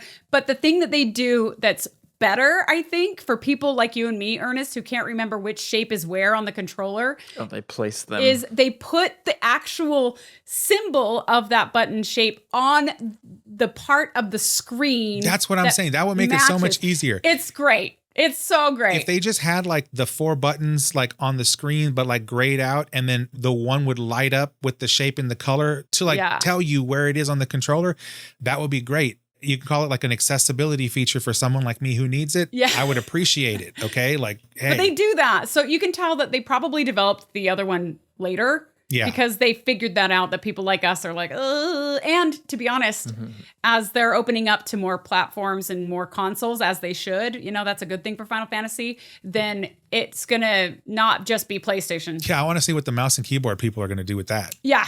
Something like ASDF or what? Like, I have no idea. Like, how are you going to do this, right? Like, I must say, you've impressed me. So then, at a certain point, if you get good enough, Cloud is then promoted to parade captain, and then this starts a series of events that I thought were some of the funniest up to this point in the game. And I laughed myself. James, you mentioned some of it. I laughed quite a bit to myself during these scenes. So we go up into the main streets of Junon, and we start trying to round up our parade troopers, who are the ones with the red armbands. So you're looking for those people, and you technically only need to gather 5 groups in order to move on, but you can get as many as 10, which can give you more formation choices and raise your performance score later, apparently. But each time you gather a group, those troopers then start to follow you around in this like united formation, which is so ridiculous. and they run like, and they scramble, and they like line themselves up again, like wherever you are. Yeah. It was so fun. I loved it. It's hilarious. One of the reasons I love this entire like sequence, even though I struggled with it, is because it reminded me, like when I was in high school, the high school I went to in Texas, mandatory JROTC your first 2 years. Wow. Are you serious? Yes, and we had these type of parades. I've never heard of that. We call them brigade drills, and it was exactly that. Like you had formations of all, like, hundreds of us, right? Like marching, and then we had like a rifle team, which is like the military's version of the flag team they would take, during a halftime event. They're like the color guard. The exact same thing, right? But mind you, I was in high school. So it reminded me of my high school years. Mind you, we weren't doing like Dance Dance Revolution on there. This was a very military, like regimented thing, and it was great.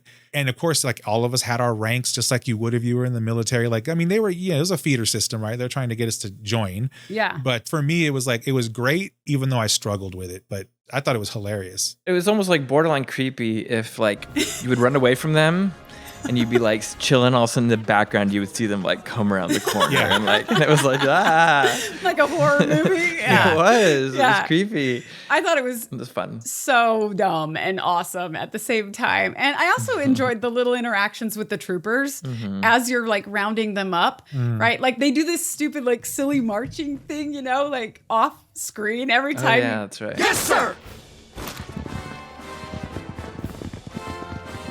Yeah, that was funny too. Yeah. So stupid. And like it was just stupidly awesome. And that's kind of like a theme for this whole game, is just stupidly awesome. The whole chapter had that theme. And how the group that follows you gets bigger and bigger and bigger and bigger, like the more troops you collect. And there are other fun things to notice too in Junon when you're looking around for soldiers. So just like other towns in the game, did you notice that Junon had a band? I did not pay attention to that. Well, Ernest, how many groups did you pick up? Just the 5 groups, or did you try to gather them all up? I think I got like 6 or 7. Gotcha. But it wasn't intentional. I think what happened is like when I got to the 5th one, they were in close proximity of like 2 others. So you ended up with more than you needed. So I ended up with more, but I would have just taken the 5 and ran. Gotcha. Because you like to move on, you know, get the minimum and streamline story. I think I got them all. It took me a while. Yeah, they're everywhere. Yeah, to go like upstairs and yes, yeah, it took a while. Yeah, okay, I got all 10 of them too. And that's actually when I saw the Junon band that I was talking about. So the Junon band is inside the fancy bar that you find Elena in. Oh, yes. Remember the posh kind of bar? Did you go in there, Ernest? Mm-hmm. Okay, sure so you did. went in there too. So there's like a jazz band in there, and they have like a piano, saxophone, drums, and bass. Yep. Again, doesn't that totally fit? Like Upper Junon? Oh, absolutely. I love that. I love that.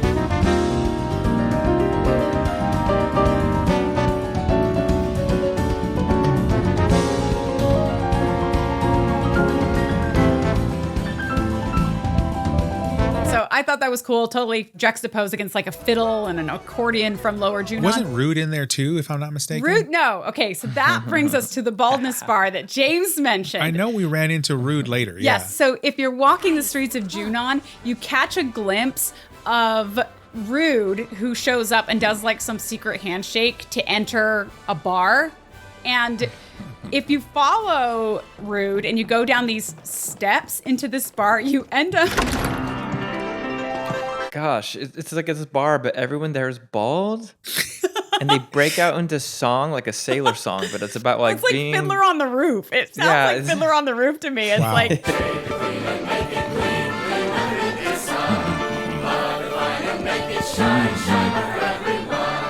I did not see this place. You'd remember like, it. Oh, the bald group. I don't know. I don't remember. But yeah, it was like, what? And it was so weird to see Rude, who's always like so stern and stuff, like do this goofy song and dance with bald people. It was so out of left field. I was like, it made me laugh. It was so out of left field. And what ends up happening story-wise is like you actually have a group of troopers in there. I need to go look for like a YouTube clip of that just to see what it was, because it sounds hilarious. It is. It's ridiculous. Like they all break out into song, and then they look at your party who's wearing helmets, and they're like, you have to take those off and show us that you're bald, or you have to leave. If you want to drink with us, you're gonna have to lose the helmets. No scout, no service. So it's like the hair club for men, but not. Yes. One of those. Yeah. That's hilarious. That's good. It's so good. It is ridiculous. But you do have a group of troopers in there. So one of the groups that you missed would be in the Baldness Club. So now you know where to look. I mean, I'm not going back, but yeah, that was, I thought I had seen Rude at some point. I was like, I know I saw him. Yeah, but you saw him. You just didn't follow him. I didn't follow him, yeah. That's what must have happened. And again, it's just the game not taking itself too seriously. There's so many left field moments like that. But I have such appreciation that they took the time to like put that whole ridiculous thing together that has nothing to do with anything. It was fun. There's also an interesting shop you could go into. So it's not the Folio bookstore with the annoying mousy girls. Do you remember them? Ugh. Oh, yes. Welcome. That was so annoying. Yeah, they're so obnoxious.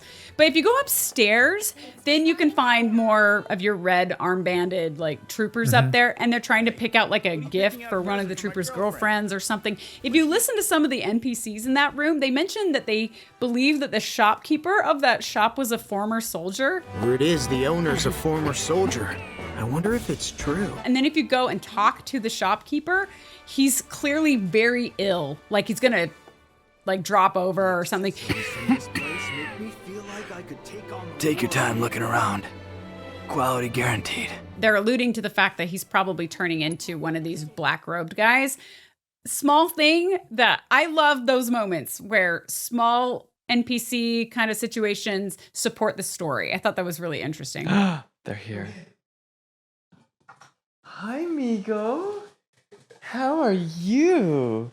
Are you just a good dog? James is bumming it at a friend's house, and the friends just arrived. Do we get... Oh, the doggy! Migo. Hi. What's the dog's name? Migo. Oh, like a Migo! Yeah. Migo! That's like cute! Okay, yeah, so I don't want to keep them, so... I would want to say hello. Oh, well, they can come over later. Hello. This is Brandon. Hello! Thanks for letting him use your house after the tornadoes.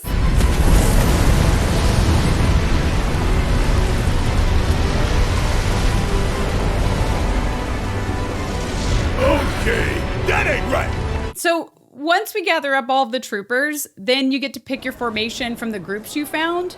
And there's actually a specific lineup. Did you know this? There's a specific lineup.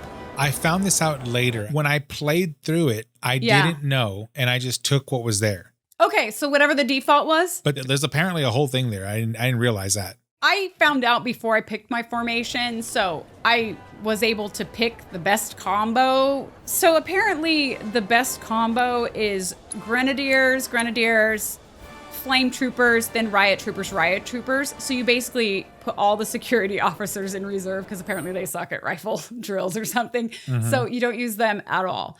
And from there you can practice again if you want, which I did. Not that it did me that much good because I still don't remember like where the PlayStation buttons are. And then Cloud gives that pep talk to his troops. Yeah, the pep talk. I remember that. I was cracking up. I was like, this is so bad. As we march, the eyes of the whole world will be watching us. Like he's just making it up, like just complete like nonsense. Well, it's funny because like he's super tentative about it at first. And we, and then he starts to get really into it. Like, yeah. Today is our day. It was made for the 7th Infantry. We will win that commendation for our city. And we will return home as champions. Yes, sir! And then they have to like drag him away. Yeah. Who's gonna show the rest of them how it's done? We are! I can't hear you! We are! Captain, the parade's about to start. Don't want to be late, sir. Of course. It was fun. It was just, yeah, that's why I said this chapter was just like ridiculous. It was one long gag is what it was, the whole thing. It totally was. And I did smile a lot. Like it made me laugh. So then Rufus fires the massive cannon, probably because, would you say, because of his conversation with Glenn? Like that solidified the idea? I wouldn't say it was because of that. I'm pretty sure there's like this back end geopolitical thing that we're not aware of yet that's going on. I think the firing the cannon was like anything else that a politician does. It serves two purposes, right? One of them is like the purpose on the surface, which is a projection of power to your immediate subjects. But I think on the back end, what likely is going on, if I have to like make an assumption here, is that for some reason, they need to mobilize both of their countries for war. I don't know why, right? Yeah. And so like the Wutai side cannot just do it for no reason. So the firing of this cannon gives the other side the pretext to go ahead and begin mobilizing for war. And then on this other side, right, on Rufus's side, whatever the Wutai response is will allow him to mobilize his side. I see. And again, I think that at the end of the day, the intent isn't to go against each other. The intent is to go against Sephiroth. Okay. That's just a guess. I'm nowhere near even where you are. But if you look at like history and geopolitics, these are the kind of things that happen, like sort of like a false flag event, if you will. It's not really a false flag, but something like that to trigger this series of events that is going to be mutually beneficial for the rulers of both of these empires. Absolutely not for the citizens of the two empires. Even a ceremonial display would constitute a violation of the ceasefire. Wutai would view it as a willful act of aggression. And I'm always looking for like, where's the angle here? Right. Why is this person doing this? Totally. Right? So Rufus fires the cannon to loud applause. So they liked it in Junon, right? Despite it breaking this ceasefire supposedly with Wutai. And then they begin the official inauguration parade with Rufus riding in some fancy car. Roche and his mobile unit are there riding their motorcycles around. And all that aside from like the unnatural commentary from the news anchor who's walking around through the visuals. Oh, yes. Through the whole I know. chapter, the nonsense that came out of that woman's mouth was just something else. It was great. It was something else, that's for sure. I can't wait to see what kind of performance they'll put on today. But it is a pretty fun spectacle, I'd say, overall. And the crowd NPCs are pretty dynamic and animated pretty well and probably took a long time to render in that kind of detail, so I was impressed with that. And then as far as the rifle drill parade performance goes, so James had to depart. They have tornadoes in Houston and he's having to deal with some of that fun stuff, so he had to take off. But Ernest, how did the drill performance go for you? Well, the first 2 times I did pretty poorly. Poor enough that I can't remember exactly how it came across, but somebody... Wait, you did it more than once? You did 3 times. Oh, yeah, the 3 different versions. The 3 different series. Got Yeah, it. so the first 2 I did not do well to the extent that somebody told me something like, it just doesn't seem like they're really in sync, or... The captain needs to rally his troops. Yeah, the news anchor's like, oh, that wasn't very good. Oh, I'm not sure they know what they're doing.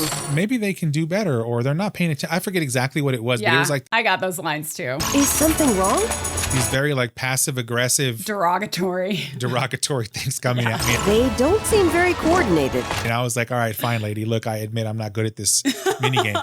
That's unfortunate. And then the third time I did good. Now, it wasn't like excellent or whatever, but it was good. It wasn't bad enough for me to advance the story and move on to like the ceremony or whatever. Yeah, I don't even know if you can fail and have to do it again because it's the parade. I bet everybody has to move forward. It would be awkward because like if you quote unquote failed, right? Then how would they set up where you come up to receive the commendation from Rufus? Like, I don't know how they would do that. You know? No, I should play the game and just do really terrible at everything. And yeah, see mess it up on purpose and what see happens. what happens. Yeah. Like I said, I struggled keeping up with which button did what. Yeah, that was my problem. And this time it wasn't just the which button did what. It was also like tap it once, or do you tap it and hold it, or do you tap it quickly? And it's like... And I honestly wanted to pay attention to the fun camera angles and like the animations, but that's a problem I always have in minigames like this. I mean, the good news is I get to watch it later, right? So apparently if you get 100,000 points, then Cloud's troops walk away with the Outstanding Performance Award,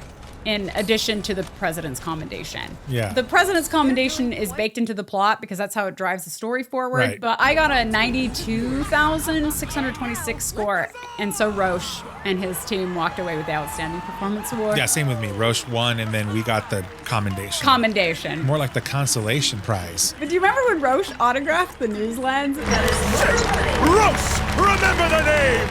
It's so Roche. Yeah, that's why I said, like, but at the end of this thing, I actually loved his character. Like, I didn't know you didn't like him in Remake. No, I hated him in Remake. I think what happened is that where he landed in this chapter, because it was just, again, one run-on gag, it just fit and it worked. Okay. Whereas like in Remake, like he kind of comes out of nowhere. The tone was very serious, and then this Joker shows up and you're like, what is going on here? Okay. I could see an argument made for that. You know? Yeah. So he shows up here and he's definitely over the top, like ridiculous. And it does totally fit this chapter's tone, 100%. So at that point, the 7th Infantry wins this commendation. The award goes to Midgar's 7th Infantry. That's when Cloud and Aerith and Tifa approach the podium as the leaders of the 7th Infantry to accept the award from Rufus. Oh, and that's after Cloud swings his dinky little parade sword around in triumph.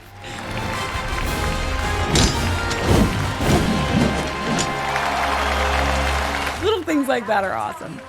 And at this point in the story, I think this is where things get a bit more interesting, right? Because we know that Shinra is already privy to the fact that the 7th Infantry leaders are really Cloud's party in disguise, because Sung has them pulled up on the TV screens inside the Shinra offices, and Rufus calls him and tells him not to basically bug Cloud's party because he's going to take care of them. Leave them to me. I want you and your people tracking the robes. Understood. So it's established that they know it's us, right? Even though Cloud doesn't know. So That implies to me that Rufus planned to give the commendation to Cloud's infantry, whether they deserved it or not. And it sounds like if you play really badly, you get it anyway, so. To accept this award on behalf of the team, 3 of the best will now join me. Come on up. Then Cloud, Aerith, and Tifa walk up to the podium, and Rufus publicly congratulates them. Your performance today was nothing short of incredible. Midgar's 7th Infantry is, without a doubt, the pride of our people. Congratulations. With generous praise, the President offers his congratulations to the team. And then he cuts the mic and the video feed in order to privately reveal that he knows their identities. I rarely talk to the rank and file. Why not take off your helmet? Cloud Strife. And then he attempts to strike a deal with them, which I thought was interesting, saying that he and the Turks will leave Cloud's party alone if they take out Sephiroth. So we go free, and you get? Sephiroth, dead. He's an unsavory relic of our past, and I want him gone. But in our current state, Shinra lacks the resources to get the job done. So I turn to you. It's a deal. You have a lead, I take it. The guys in black robes. Clever you. And they actually make this deal. Do you remember this? They make this deal, which is totally not from Original 7, until Yuffie, who has been hired by Rhonda, who's the mayor of Under Junon we talked about. Yuffie's been hired by Rhonda to assassinate President Rufus using the bounty, which I'm still not really sure how she got this bounty already, but whatever. She gets this bounty and she hires Yuffie to kill the president of Shinra, President Rufus. And again, this is a small thing, but I actually really liked the small pause that Yuffie has before throwing her weapon toward the president.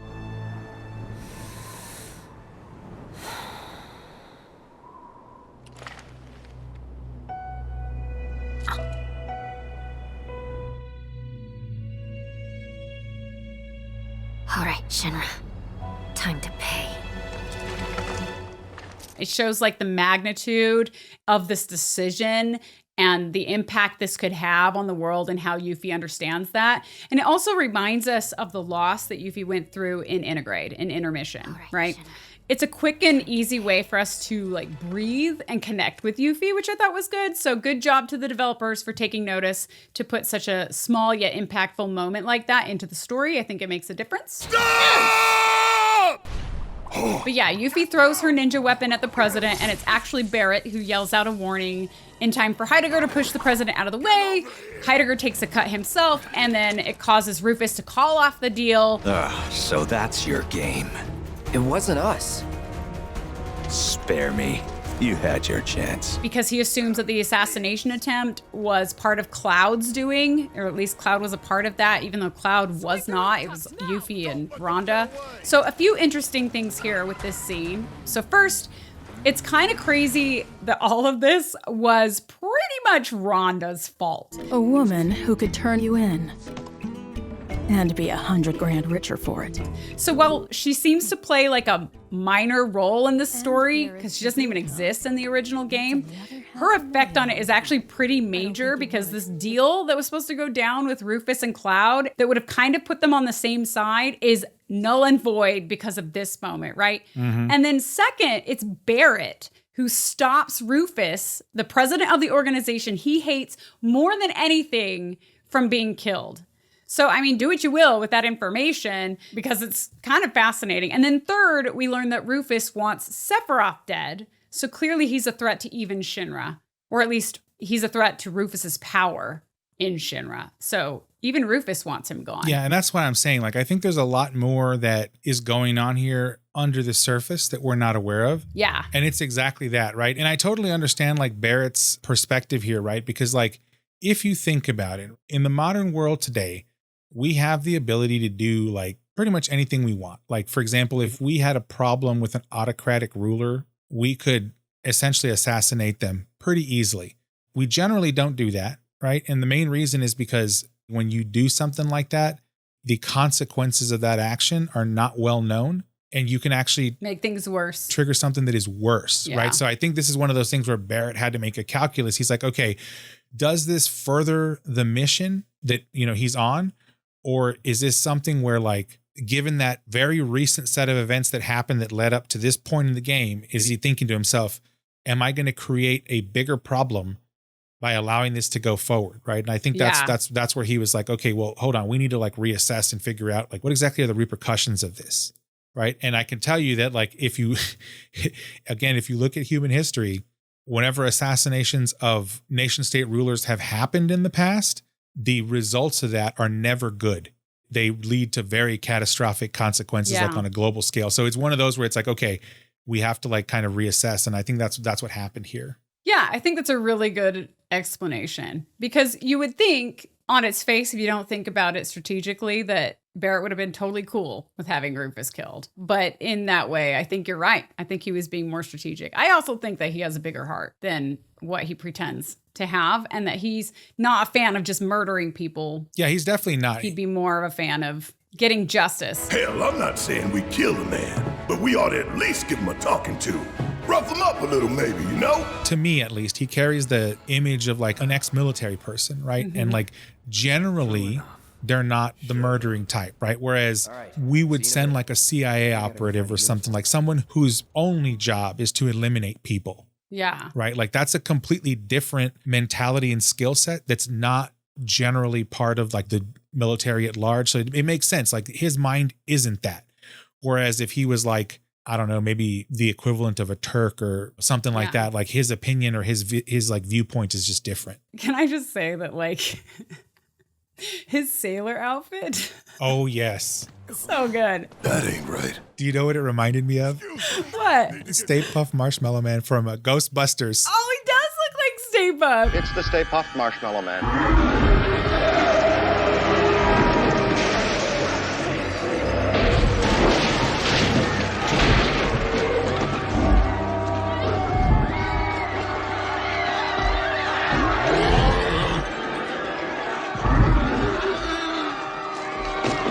Like obviously Stay Puft, like he's more like, the Pillsbury Doughboy or the Michelin guy. Yeah, but it's like a sailor suit. But he's big, right? So he's a giant guy, and then he's got like a Captain Hook, thing from Peter Pan on. And it was just so good. And the best part about it was like at first, like the first couple of times you see him, and they're kind of like ribbing him about it. And then towards the end of the chapter, they're like, hey, don't you want to change? He's like, no, I'm kind of liking this thing. And he just takes it in and goes with it. It was just, it was great. That was awesome. I love it. Yeah, it's good. So the sailor outfit's actually in the original game, but it doesn't come in until later. It's just so good.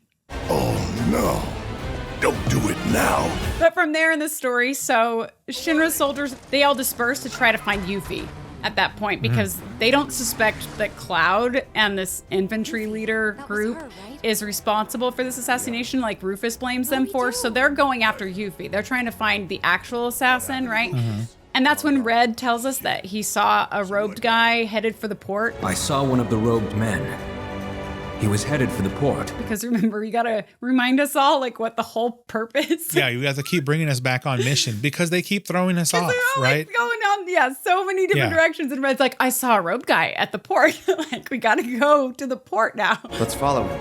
And you alluded to this earlier, and I do want to talk about this. So Cloud sends the others ahead, and then while he's still in uniform, he decides to like throw the troops off the scent alone for some reason. And honestly, okay, the real reason for this whole thing, in my opinion, is that the writers thought it would be cool if Cloud teamed up with the 7th Infantry to go like do some noble things together, which was a cool idea, despite it not justifying any motives or making much sense at all. Like, wait, what? For your own safety, sir, allow us to accompany you. Midgar's 7th Infantry never leaves a man behind.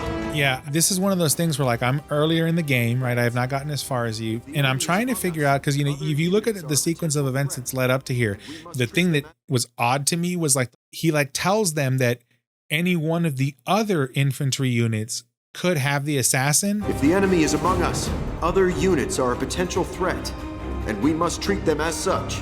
And so like they're taking out their own as they're walking around doing this, right? That's exactly. It's like super odd. But then the thing is, like when they get to the end of this like scenario where it turns into like this weird, like very real moment where like a brotherhood. Yeah, like almost like a military brotherhood. Yeah. Or really, it's more like the leadership relationship, right? Where it's basically like, we'll follow you to the end of the earth. And like, he's obviously been lying to them this entire time. Do they know that, do you think, at this point? It's hard to know if they know that. No, I don't think they know that. And maybe they do, and they don't care because like, again, in their world, like he's the leader. They're bound to their leader, right? Yeah. But this is one of those things where I'm trying to figure out, like, is this just like an isolated event, or are they trying to build a path where Cloud is like slowly realizing and becoming a leader, right? Yeah. As opposed to being the follower where Sephiroth was his leader.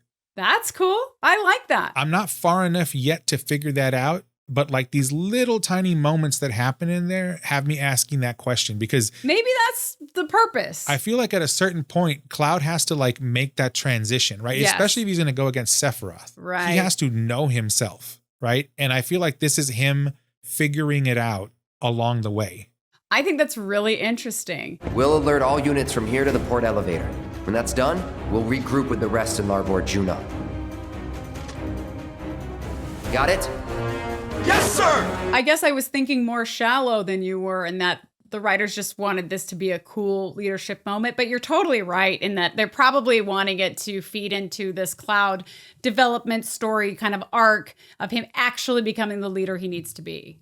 Like, that's a really good point. I think so. But again, I'm not far enough to even know. It just feels like they pepper these things in here and there. Yeah. So what did you think about fighting with the 7th Infantry?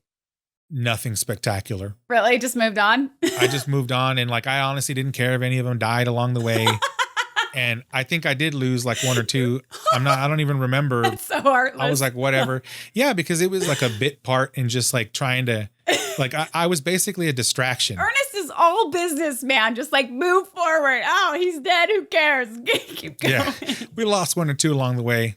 Whatever. Clearly there were hundreds or thousands of them above deck. So like, who's going to... Yeah, that's true. But in order for you to care about the one or two you lost, you'd have to care about the fact that you took out like a dozen of them that weren't part of your infantry group. All along the way. All along right? the way in order to like convince them that...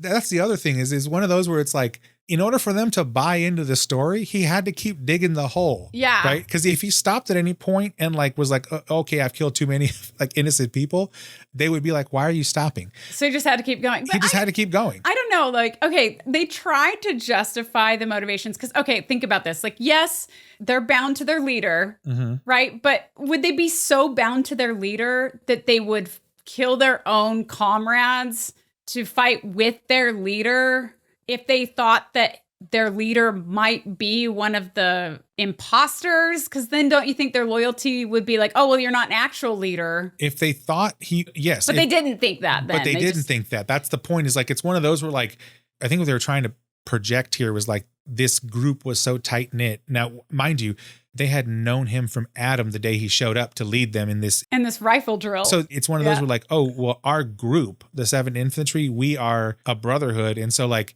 yes, even in the case of like killing their own people. Yeah, exactly. They're killing like other Shinra soldiers. They specify like there's people dressed like us. Like we heard a rumor that there's people dressed like us who are actual imposters. And I think they spell that out because they're trying to justify to us, the gamer, why the infantry is comfortable killing their own people. We've heard rumors that there are others in league with the terrorists.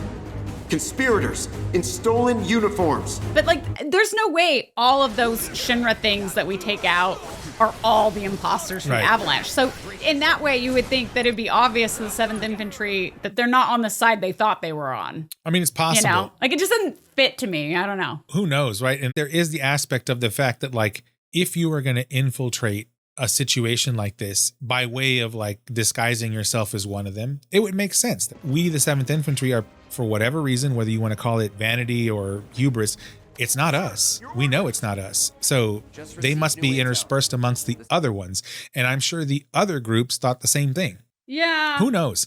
But yeah, it was just it was ridiculous going through this thing, just killing them all. It was great. But I will say, and like I forgive it of all, because like there's logic holes all over this thing, and that again, this is just a stupidly fun game, right? Who cares really in the end? Good point. But I'll say like you didn't care if the infantry guys died along the way. I actually cared a lot about the 7th Infantry because they all, like, to me, I love this like standing for brotherhood and unity and trust and all those honorable qualities of bravery you hear about from like quality members of armed forces, right? While like, working for the Shinra power company. Yeah, like it's like whatever. Yeah, but it also humanizes them. Like, yes, their ultimate leaders might be the wrong side, but like that doesn't make every person in that group a bad person, right? Like they're still like honorable. So it like gray zones things, which I love when games do that. So it's not so black and white, right? But I used more potions to save those 7th Infantry than I used on myself. Like, I found myself being so concerned about them staying alive. Like, they were so devoted to their captain that I was more concerned with their safety than, like, killing whatever we ran into. What I did do, not for them, but what I did do is, like, every time I saw a bench, I would rest on it. Did that heal them too? It did, didn't it? It healed them too. So like they benefited from it. But yeah, I wasn't actively trying to heal them. I was, as a matter of fact, to me, they were more of a burden than anything. But yeah, it was one of those where I was like, well, whatever. I just need to like get to the. So it didn't tug at your heartstrings at all? Not at all. Cause this was like one of those, like, I don't even know why I'm. We have such different gameplays. It's so awesome. Well, in this scenario, right? Like if it was my own party, like Barret and Tifa, that would be different. But the fact that I'm running around with these randos trying to like. The honor associated with like the brotherhood, nothing? Not for me, because I wasn't part of that brotherhood. Well, you were. It just wasn't built up. I was an imposter in that situation. You don't think the enemy has infiltrated the 7th, do you? Never doubt your brothers. Yes, sir! I feel like the experience you had is what they wanted. Yeah. Yeah, I think so too. Because the ending scene of that sequence, right? There's like this kind of goodbye, like kind of heartfelt. But for me, it was like, no, this is a means to an end. We're like, we got other things we got to do. Business, Ernest. Yeah. Well, I'm trying to save the world. Like this person over here that, whatever happened to fall down. The other thing is. Who cares about that guy? The other thing is that I'm not clear yet, especially in this like 7 remake, whatever series. The majority of characters or whatever that you encounter, including the enemies, you're not actually killing them. You're just KOing them.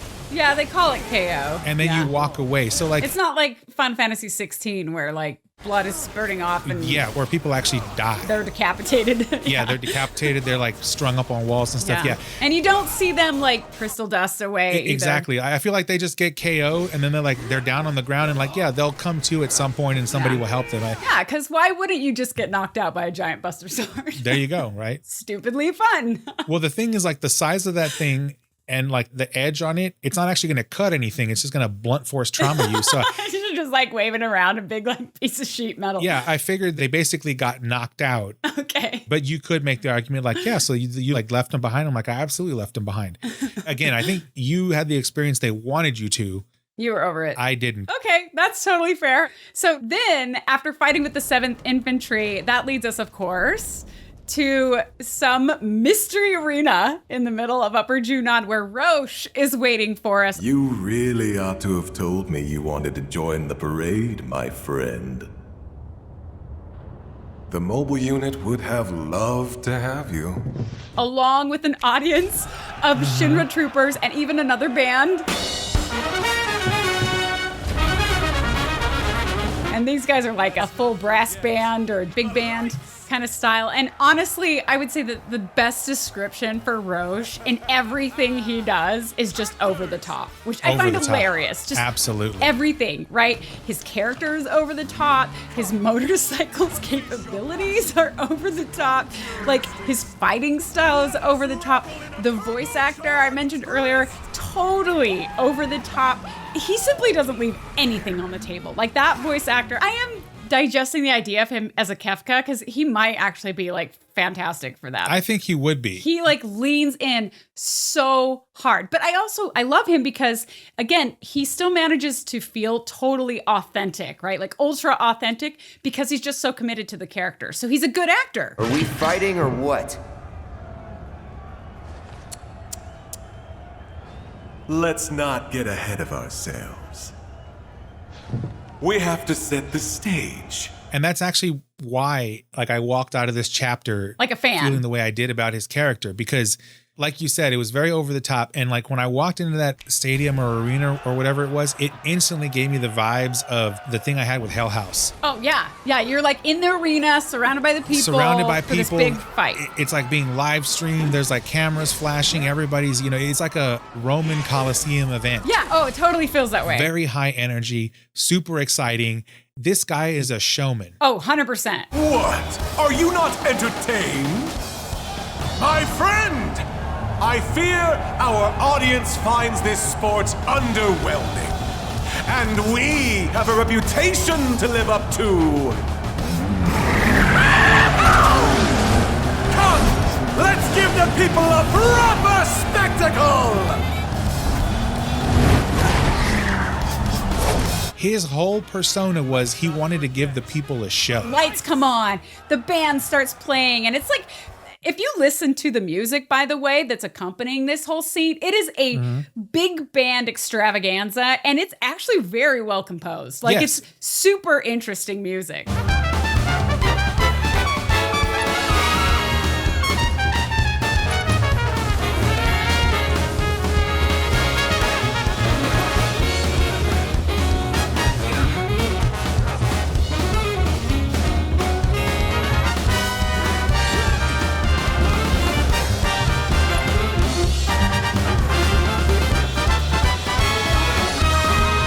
So mind you, this whole thing's going on, and remember, we had fought him like in the very beginning, right, of Remake. He had the same persona back then, but it just didn't land the way it did here. And I think the difference here was the setting. It was a show. Yes. Right? And not only was he putting on the show, he was like commentating it. Like it's a show. And announcing it live as it's going on. Like he's the MC. He's the MC and the participant performer at the same time. Actors, to your marks! Come, unleash your passion. Succumb to your instincts. Let us revel in a turbocharged tryst! Again, it reminds me of Hell House because he's all over the place. He's like flying and dive bombing you. Yep. And there's all this stuff going on. And I was like, this is great. And then it ends, right? I see you've still got it. But our dance has only just begun. For I refuse to be upstaged a second time, my friend!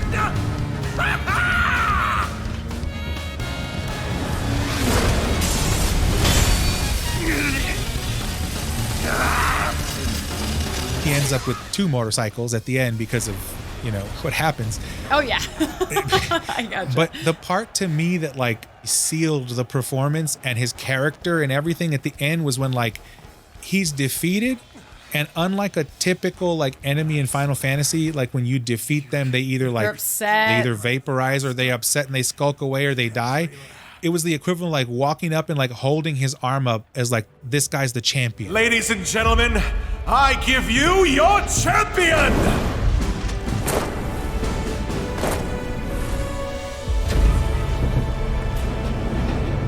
Yeah, well, it's like he's the champion, and then they almost do a curtain call. Yeah. Like he put on a good show. Exactly. Like it wasn't about defeating him. It was about the experience of putting on the show. It was about the show. It was like he gave Cloud the victory lap at the end. He was like, this guy's a magnificent enemy. He's a worthy opponent. Worthy opponent. As a leader of my own band of brothers, I hold you in the highest respect.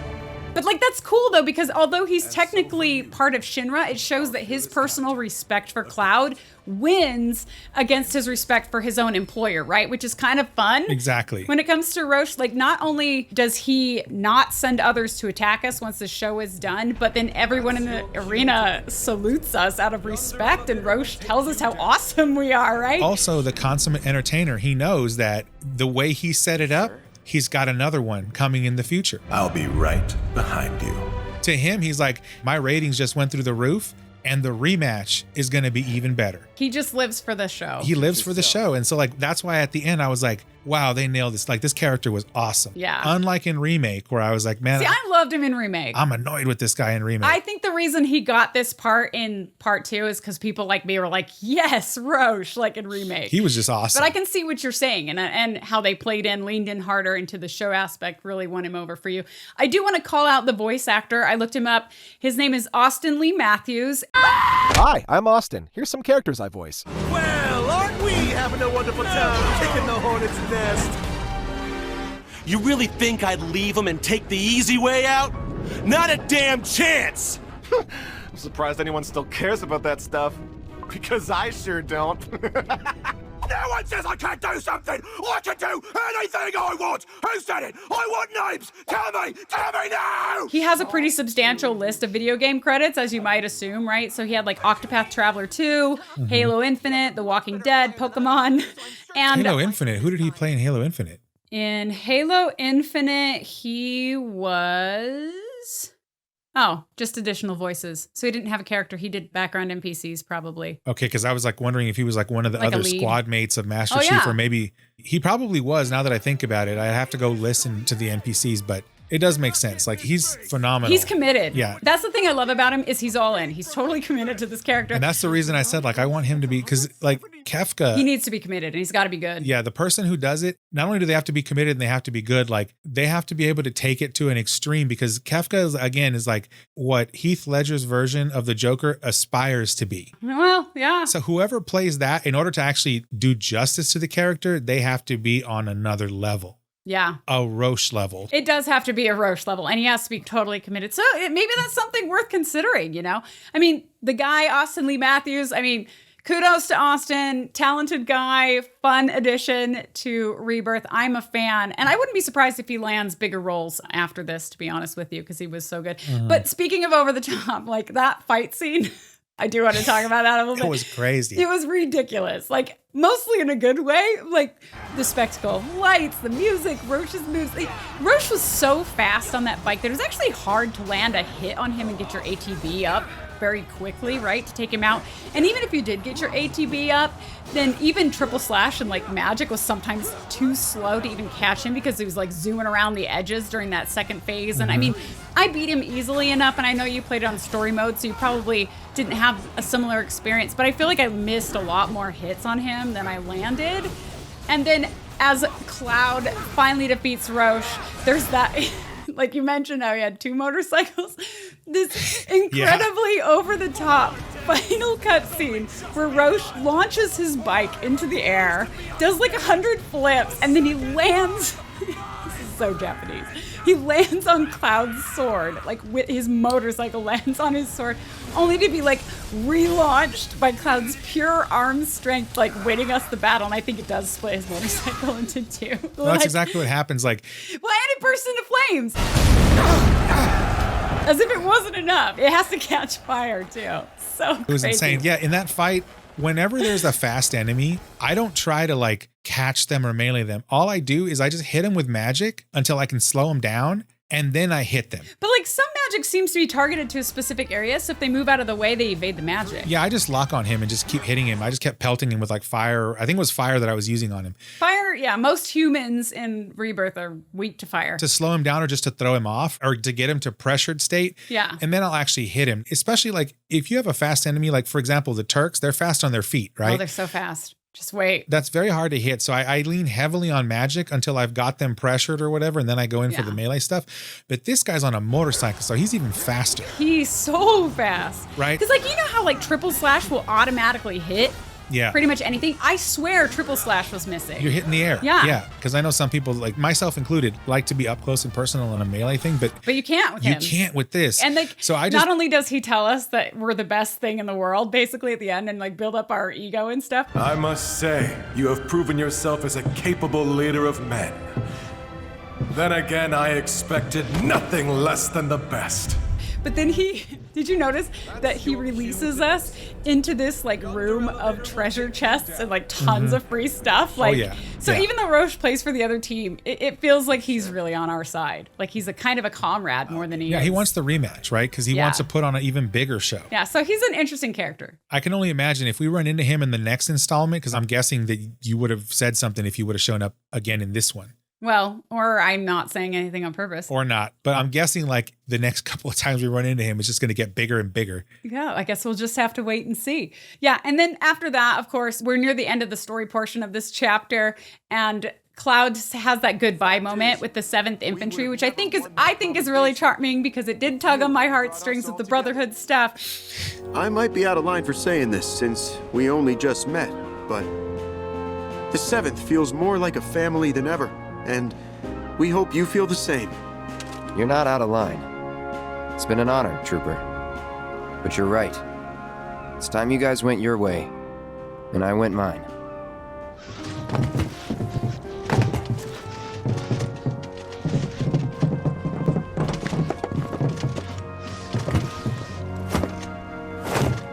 Will we see each other again, sir? Count on it. I do want to say, though, one of my absolute favorite exchanges of dialogue of the game happens in this goodbye scene. I lost it. I laughed pretty hard. Like, okay, it's when a 7th Infantry soldier starts to ask, Sir. Sir, I have to ask. Oh, the jackass with the bike? He's a jackass. That we know, sir. Cody Christian's delivery is so spot on for Cloud. The way he says it, I laughed out loud because, and then the trooper's response line of, that we know, sir. And then he just moves on like with what he was going to say. It's just stupid. Everything is so stupidly fun. Like it's good comedic writing and delivery all around. Made me laugh. All the way to the very last scene when the boat is taking off. Yes. All of it. All of it. It's just they just delivered like it's almost like they had a comedian like Jerry Seinfeld wrote this chapter or something. Yeah, right? This chapter is definitely meant to be lighthearted and hilarious, which I think it definitely accomplished that goal. And then, of course, from there, Cloud joins up with the rest of the party and they finagle themselves onto the cruise ship by convincing this like rushed captain, who's also got a good voice actor, by the way. But they convince the captain that it's like a reward for them winning the president's commendation. Yeah, they're part of their prize for the commendation. Right. Yeah. And that's the end of the story. Now, oh, hold on. That's not the end. Oh, wait, because Kyrie? Yes. That's the best part. She comes running. Stop the ship! I have a ticket! Come on, man! You can't leave without me! That was like a horror scene for me, though, because I was afraid she was going to somehow get on the boat. And I was like, no! Don't let her on the boat, please! When I saw her running, and I was like, I did not have an assumption of what was going to happen. But when I saw what happened, I lost it. I was like, she tried him. The thing took off without her. And it left her on the she's just like, no. Well, like, you haven't been doing the side quest. So there's another Kyrie side quest I haven't even talked about in chapter 4 that you also missed. I wouldn't wish her on my worst enemy. You and me both. So like, if you're not doing these side quests, you don't see her ever until this point, right? I mean, obviously in Remake, right? She's the one that stole the materia or whatever it was, a key or something. Yeah, you know her in Remake, but like, this is the first time you see her in Rebirth, isn't it? If you don't do side quests? It's either the first or second. I can't remember. You're right. I hardly ever see her. Oh, no. You see her with Zack at the beginning of the game when he puts Cloud in her care That's for right. like a second. Yeah, so it is a second time. That's like it. And then it's here at the cruise ship. Yeah, but I hate her. So like when I saw this happen and then I saw her like crying on the ground because the boat left without her, I was like, yes. So that's what she gets. And I think that they wanted us to feel that way. So yes. Worst day ever. I was just happy she didn't get on the boat. I'm like, I don't want her on that boat with me. Could you imagine if she had made it on the boat? How annoying next chapter would have been. That's why it was less funny and more terrifying when she showed up. I was like, no, I'm just going to end up on the boat somehow. But she doesn't, so it's okay. Yeah, for sure. For now, at least, it's okay. Shut up. Okay, so I want to talk really quick about how all of this compares to Final Fantasy VII, the original game, before we jump into the optional like side quest stuff. So, because up until this point, aside from some of the like brief Sephiroth like appearances, Rebirth is pretty much stuck to the same story track as the original game, except for they expanded everything. They may have added a couple side characters here and there, but it stays that way up through chapter 4, right? Or up until chapter 4, I should say, where it continues to then mirror elements of the game, but then it starts kind of carving out its own story path. So this is a little bit of a junction chapter in that, again, does something similarly, especially in tone and like visually, but there are differences as well. So for instance, in original 7, it's actually just Cloud who first arrives at Upper Junon and is spotted by one of the parade commanders in his normal clothes. And then that commander assumes he's like some trooper rookie, and he forces him to change into his uniform to get ready for this parade. So that all goes down pretty quick. So Aerith and Tifa aren't with him. In fact, I think they're still in Under Junon for quite a while, where Cloud left them when the dolphin like launched him onto the beam, right? There was no like using a ship as the elevator to get the whole party above. It's just Cloud pretty much for the majority of this portion of the game. And instead of becoming like a parade captain and having to wrangle up troopers for a performance, in original 7, the parade is actually already happening when Cloud gets up there, and it shows troopers marching. It shows Rufus in his car waving on the street that looks similar to the Rebirth Junon parade street, which was cool. Only it doesn't have like NPC crowds because there were technical limitations at the time, so it's hard to build those in. And then Cloud at that point is told that he's late to be in the parade. So there's not like all of this prep stuff like on the airstrip. None of that is in original 7. It just jumps right into the parade is happening. Why aren't you in it? So then the commander walks him to the parade route through like a back way. And there's like this sort of mini game that I honestly never figured out where Cloud is supposed to like walk out onto the parade route and march at the right moment. But I didn't think it was explained very well, or maybe I'm just an idiot, but I couldn't get it. And apparently I just bombed this mini game because it's measured by like live TV ratings score. And my score was super low and I kept getting yelled at by the commander. So there's that. There's like a mini game there that we don't see in Rebirth, but there's more. So Cloud then gets pulled kind of somewhat randomly to be a part of a rifle drill team that will be performing for grumpy President Rufus, who's, again, we mentioned, he's much more black and white in this. He's just kind of a snooty villain in original, right? I like how they're building him out more in Rebirth, but he's just grumpy and kind of a butt. And so the goal, I guess, is that this rifle team, this drill team is going to cheer him up. So just like Rebirth, again, like you're given a practice round where you push various buttons, but you turn different directions. You have to like match the people around you. You try to do what the other soldiers are doing. Although there's not a lot of warning on like what move they're going to do next. So it is kind of tricky.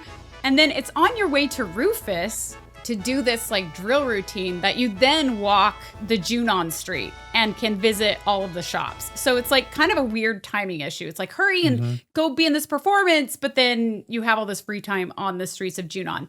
But at this point, you're not rounding up troopers. Obviously, that would be technically difficult to do in original 7. But if you visit the Junon shops of the original game, you see that Rebirth actually carried over a lot of the elements from the original game in small ways. Like Elena and the other Turks, they're found in like that posh kind of bar setting similar to the one you see Elena in Rebirth. I'm busy being sad. And do you remember also that shop with the annoying mousy girls, like the bookshop or folio shop? Welcome. So that actually came from the original game too. And the shopkeeper in the original game says it's like the only way to drive business is to have these girls there. But I think it kind of alludes to them being prostitutes in the original game. At least that's the impression I got. Yeah, it could be that. I look at it as just like they're using women to sell whatever it is. Well, that's how it feels in Rebirth. I think they kind of rewrote it so they're not prostitutes in Rebirth. But in that one, it feels more like they might be trying to sell themselves and they just happen to like hang out in that shop or something like that. I mean, it could be. Who knows? Yeah, right? I mean, it was a little bit more, I guess, raunchy in some places in the original game than Rebirth. Yeah, I mean, games back then were a little bit different than they are today. Yeah. And then additionally, remember how I told you if you go upstairs to that one shop in Rebirth, there's the former soldier shopkeeper, right, who's ill, and it's like alluding to the fact of him like changing into one of these Mako poison black robe guys. Knock him dead at the parade. So there is a former soldier shopkeeper in the original game too. So they kept that, and it is upstairs from the one that had all the girls in it. So that's all the same too. So they're carrying over these elements. The thing that's different is that this shop owner, even though he was a former soldier and they mention that, he's not ill, because in the original game, they don't make that connection of like former soldiers getting Mako poisoning and turning into these like robed guys, right? So like that's new for Rebirth, but they are carrying over elements. So if you're an appreciator of the nostalgia, they made real efforts to include a lot of that in this chapter, which I think is really cool, that they can kind of carve a path but stay the same in some ways. And then once you're done shopping, you get to perform this rifle drill team thing where you do your best to push the right buttons at the right time. And then your success is measured by the president's mood gauge. Okay, so there's like a number that shows, and I somehow did well enough on my first try or only try, I don't know if it even lets you play other tries, to put him in a good enough mood. So, I mean, not only did Rebirth take the original rifle drill performance idea and just expand on it, but they even kept the little like victory twirl that was in the original game. So you know that little like parade sword twirl? That's in the original game too. So like after you cheer him up, Cloud does that with the battle theme music. Again, funny. Yeah, it's funny. It's stupidly fun. That's the theme of this chapter and pretty much the game for me. It's just stupidly fun. Okay, now, as far as earning the president's commendation and trying to make the deal with Rufus and the assassination attempt with Yuffie and teaming up with the 7th Infantry and fighting Roche and all of that stuff. So none of that is in the original game. And that's exactly what I'm saying. Like all of that secondary piece that wasn't in the original, that I think is telling this story that's under the surface to us. Yes. That was not there. And so like, I don't know what it is, but I can tell that it's like, it's something big, right? And so like the story, I'm sure as it was originally written, was much larger than what the game actually put out. Could do. For many reasons. Probably. Whether it's technical limitations, budget, or whatever, right? And so like they edited it down into what we ended up with 7. Now, mind you, when 7 released back then, it was a massive game for the era, right? Yeah. But still, I feel like the actual story was probably much bigger in scope, but they just couldn't do it. Maybe so. And so I think what this is like they are taking the opportunity to weave the other parts of it back in and tell this much bigger story. So you think that like Rebirth, the bigger story, existed? I feel like a lot of it existed prior as part of like Square Enix's internal notes. Maybe. And world building. But I also think that they've had the benefit of several decades of time to think through it and say, okay, not only do we have this amazing story that was much bigger than what we actually put out, but we also are able to see where there are potential inconsistencies and or areas that we could expand on. And so like what I'm saying is like the story now is like a combination of a much bigger story that originally existed, as well as some fixes and additions that have happened just by way of having decades of rear view mirror, right, to look at. And that could be the case. And they're putting something better together for us. I think that is possible. I think a lot of the Rebirth remake stuff is like them trying to fix the things that, like you said, were either not as clear, or maybe they're like, oh, we should have done this, you know, like I'm not sure how much was actually written that wasn't made in the original, but maybe there was some of that. But what I will say is that it really raises the bar on they better ace this thing in the third part. Like they got to stick the landing, or you're going to hear a lot from me, right? Because I want them to stick this landing so bad in part 3, because they've had decades, literally decades, to make this thing work awesomely. And if they cowardice out and try to take some easy road, or like try to make everyone happy by like playing every level and every part in the end, and it's like make your own adventure, no, that's not gonna work for me. So like the bar is raised, and I have confidence that they can do it, because they're showing me awesome stuff, and both this and Remake for me were like some of my favorite all-time games. But it's going to be really disappointing if they don't stick the landing. Yeah, and that's the thing that I've been considering this entire time as I go along. Like, we're talking about all of these other mini games like Wave Race and Flipper and, and Queen's Blood and the Condor thing and the frog fights. And then you've got like the simulator with Chadley and like, there's all of this stuff, right? So this series is thick in terms of like how much they put in it. And so like, I am questioning, and this is going along with exactly what your thought is. I am questioning the wisdom of like, you put so much time, money, and effort into all of these ancillary things that are not necessarily directly related to the storytelling here.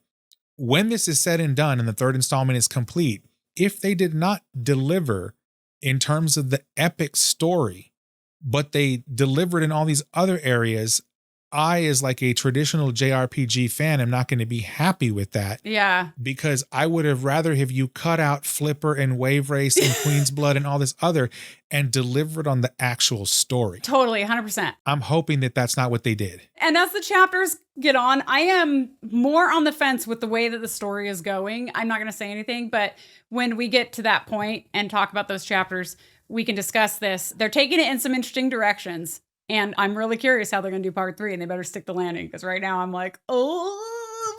Yeah, I'm honestly getting concerned. And mind you, I've not finished the second one. I'm in the early part of it, right? So, yeah. But I'm concerned with the just raw amount of ancillary things that are in here. But I mean, that's kind of, okay, all the mini games though, remember, Original 7, that was kind of what they were all about too. Were these like mini games? No, it's not that it has mini games. I get that. That's all there. But I feel like when you start talking about Battlefield Intel and this Intel and like all these additional things, yeah, all of that is time and money. Like you're worried that really good story could get cut? I'm worried that really good story could get cut, or the bigger concern I have is that they made a trade-off. They were like, okay, we're going to put more into the ancillary aspects of this game to give people like minutia, as opposed to we're going to deliver this story in the best manner possible. Yeah, I'm hoping they do both. And I would assume that they would have to do both. Well, the script is the easiest thing and the cheapest thing to get right.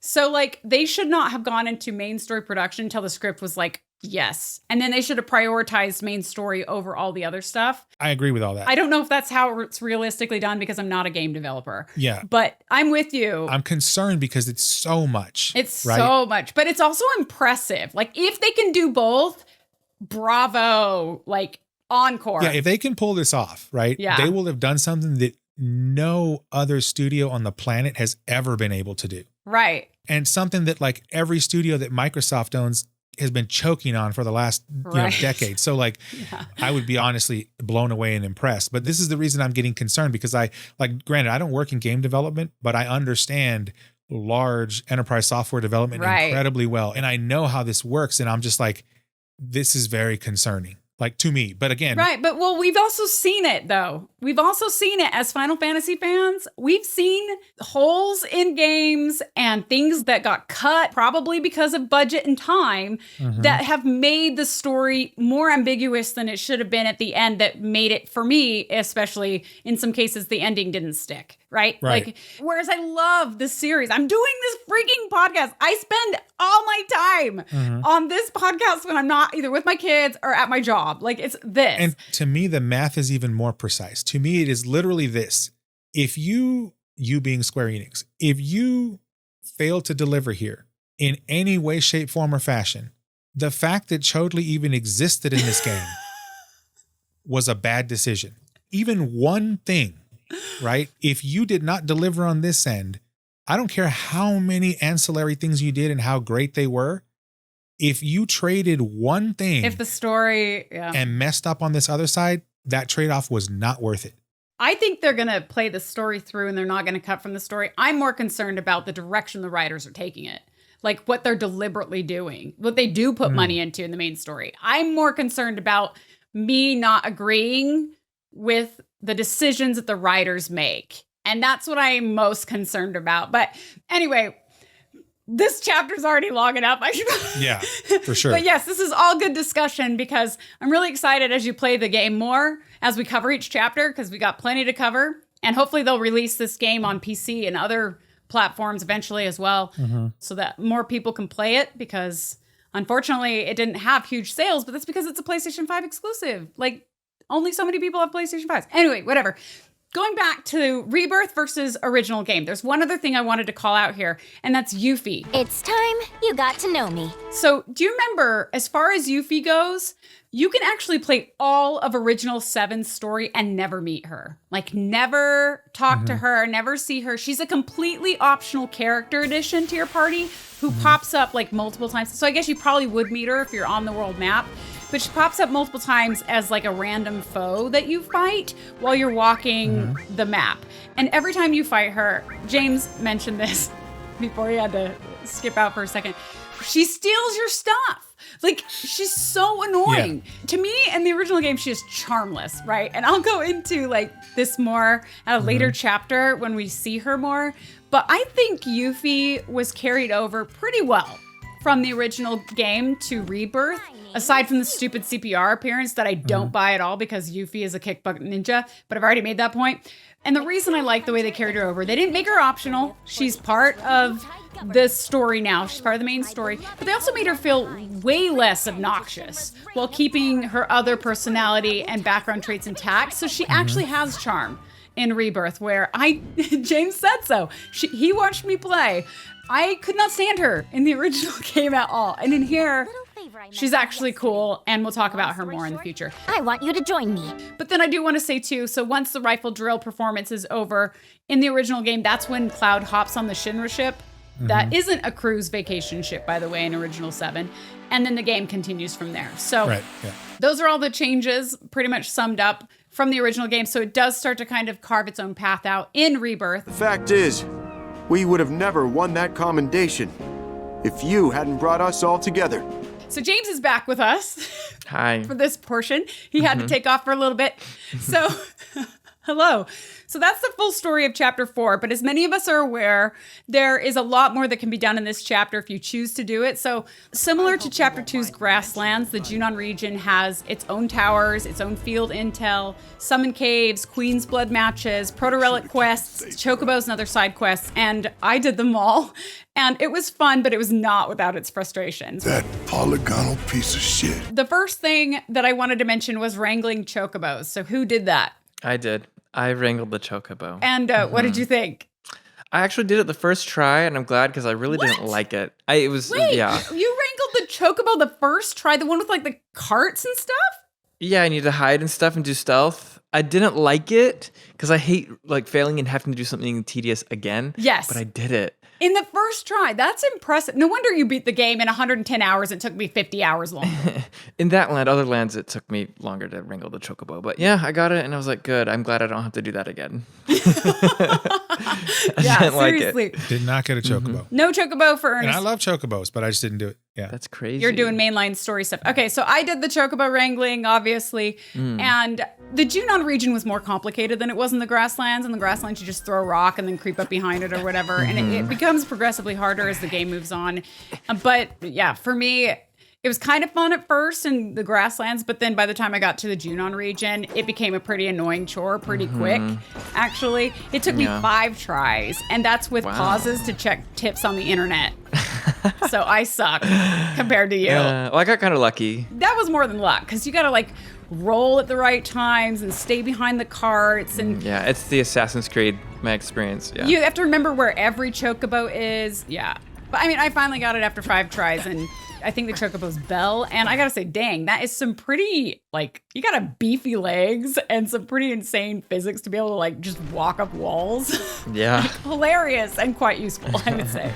Did you also see Red riding the chocobo? It looked weird. So apparently a lot of people complained about that on the internet. Really? Yeah, yeah. Oh, I think I remember seeing that, actually. We got a few comments on our YouTube channel about Red riding the chocobo as well. And to me, it's the theme of stupidly fun, right? So like, what says stupidly fun better than the image of Red riding a chocobo? It's so ridiculous. I'm going to have to go look all these YouTube clips up. This is great. Yeah, but again, another example of the game not taking itself too seriously. Okay, James, one of the main things I wanted to talk to you about, because I don't think Ernest did any of this, we need to talk about Fort Condor. I liked Fort Condor in Remake Integrate because you could like level up and like find new cards and stuff. But this one was like you just are dropped in, You had to play according to their rules. And like, I thought I was pretty good at it, but I could not beat the last Fort Condor challenge. It was so frustrating. It was annoying. It's hard, and it's because of the freaking timer. Well, yeah, I mean, that's the game. Right, well, touche. But Game has a timer. So you'll have to correct me when it comes to intermission. The Fort Condor game, I've only played it a couple times. I actually didn't get into it. I didn't give it probably a fair shot, to be honest, in intermission.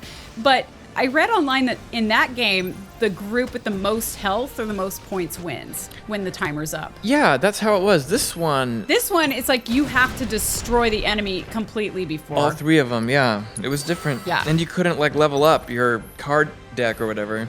And I was like, well, how am I supposed to get better? Like, it's like, how am I supposed to, just try seriously. again? And I did a million times. And I was like, this is stupid. Yeah. It was so frustrating.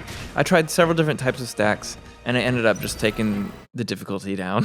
That's exactly what I I did. just want to move on. Yeah, that's exactly what I did. So for those who never played the original game, there is a game called Fort Condor, kind of similar, actually really similar, in the original game, which is why it's in this. It's a reimagined version of that, which, to be honest, back then in the original game, I did not play much and did not love much back then. And then we're talking about the intermission version, which is different, which is in the remake DLC with Yuffie. I played that once or twice, lost interest. But here in Rebirth, Fort Condor is part of the side quests to obtain the proto-relics that are in that region. The proto-relic.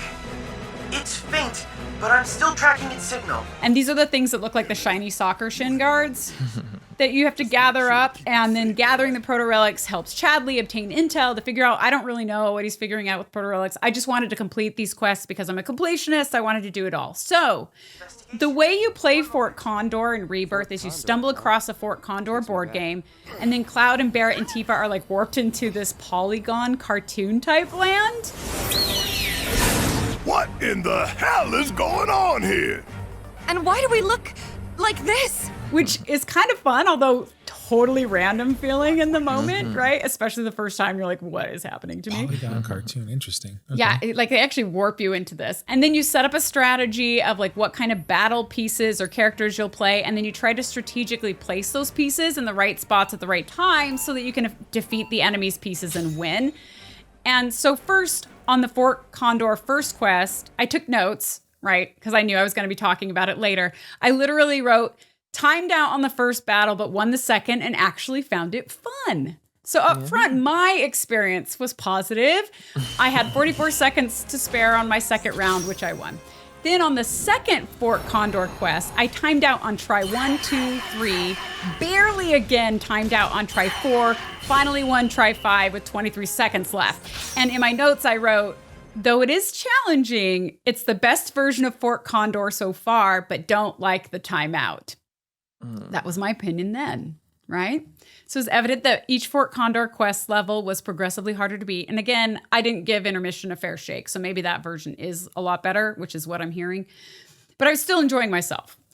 And by the third Fort Condor quest, I wrote in my notes, Fort Condor number 3 is really pissing me off. Even with the online guides, it's not working, taking me a million tries, way more frustrating than the infamous switches in Remake. You remember the switches that you had to do in unison? Oh yes. Yeah, with Tifa. So that's like the biggest insult. 2, 1. Shit! I hated those. That was so stupid. And it wasn't because you had to do it. I swear that the coding or the programming for those things is off. Like purposefully was making you fail. Random, yeah. I can't just be that bad at it. Like, Right. So I was having those kind of switch vibes for this, right? So I ended up trying the third round of Fort Condor, this third game, 11 times. And I timed out every time. And then I even caved and I watched videos on the internet for help. And I literally like paused and placed battle pieces at the exact same place at the exact same time, the same way. It still didn't work. I don't even understand how it didn't work. Like I could not get it to work. So I abandoned the pausing. And there were multiple times that I timed out with just a teeny tiny bit of health left in the final enemy, which was incredibly frustrating because the battle pieces fight so dang slow.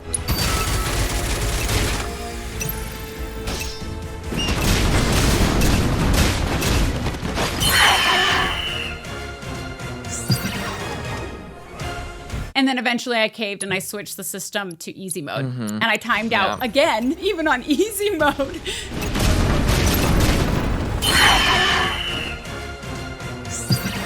Yeah, it wasn't that much easier. No, but then on my second play in easy mode, I did destroy the enemy with a minute left over.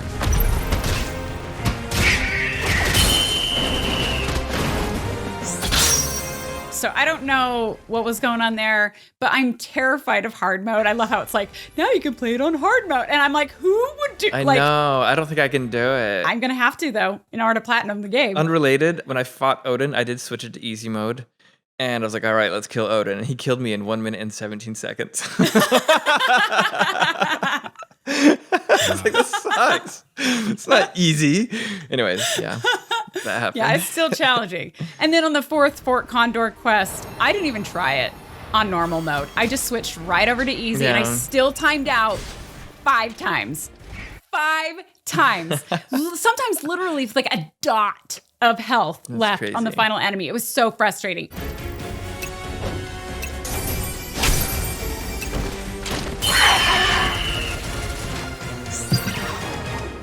I finally beat it on the 6th try with only 5 seconds left to spare, and it was the catapults that were the key for me that actually got me through that.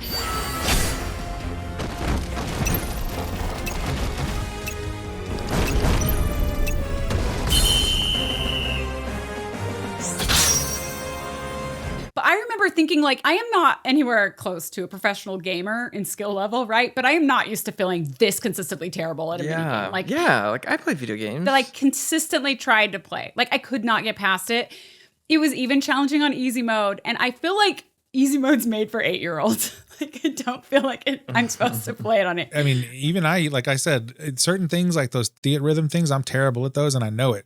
But there's other ones where it's like, there's no way I'm this bad at this thing. This thing was just poorly coded. That's what happened here. And like, I'm a victim of this like disaster of a situation. Yeah. Yeah. And I remember I messaged James. James, you remember this? I messaged you on PlayStation during the game, and I was asking you if you'd been playing Fort Condor because I was so mad. And I loved your response. You said, quote, yes, but I can't beat the 4th one, and rage quit. I did. I rage quit. And I like took a break. I didn't play for like a day. And I was like, because it was so frustrating. Yeah, it wasn't fun. I couldn't even do the 3rd one without easy mode. So again, you're better than I am at this stuff. But it all comes down to that friggin' timer. I think it's too tight. Like, loosen the puppy up. Like, even add an extra minute. I would still probably need a few tries, especially on that 4th one. But I did look to Reddit to make myself feel better about my Fort Condor failures. And it did not disappoint. So there's a really entertaining thread called Fort Condor Sucks with almost 200 upvotes. That's funny. And I wrote down some of my favorite comments. So listen to some of these. Rich Page 85 said, I've just reached Fort Condor 4 and I seriously hate every minute of it. I think the worst thing is the timer. Calio J said, this minigame was actually quite fun in the original, but this is utter bullshiz. I hate it. I can't win the last battle. Every so-called easy strategy doesn't work. Why, for the love of all that is holy, is there a time limit? Why? Effort OK 5339 said the 4th fight has honestly got to be one of the worst minigames I've ever played in any game ever. Like, who thought this was a good idea?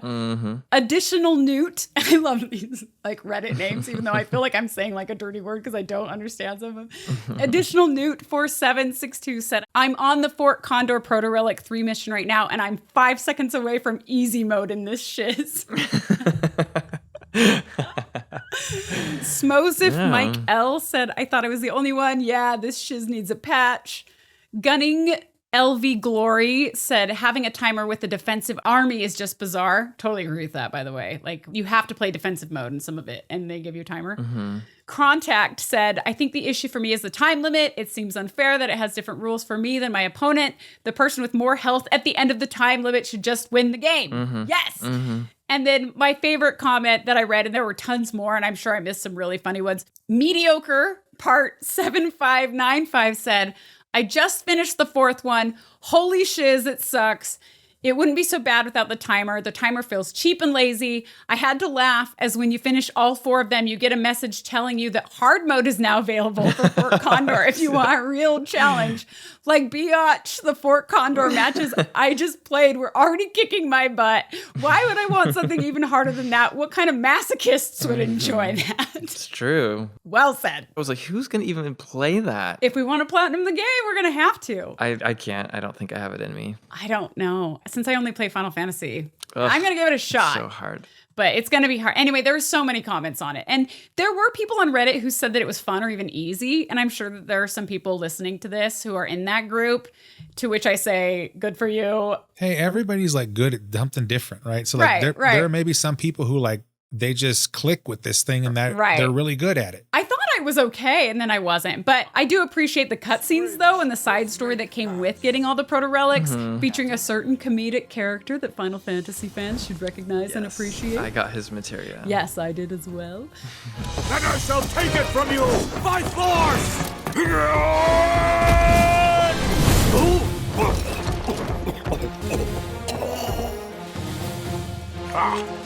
You are indeed a worthy warrior. Any other notes about Fort Condor, James? No, it sucked. Okay, next question. Playing the piano. I liked that. Did you play the piano? I did. I was good. I didn't like I got A's on everything. That was good enough for me. Yeah. I got A's on everything. I think I got an S on like 1 or 2 over the game course or whatever. But yeah, so in chapter 4, another thing you could do, as we're talking about, is if you got to the crow's nest, which I don't think, Ernest, you probably got to the crow's nest because it was side quest stuff.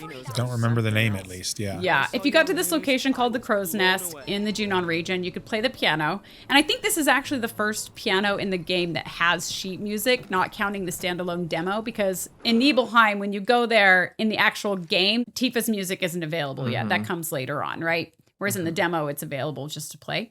So in this point in the game, the only song you can play is On Our Way, which is a common theme in Final Fantasy VII, and it's probably the easiest sheet music to play in the game.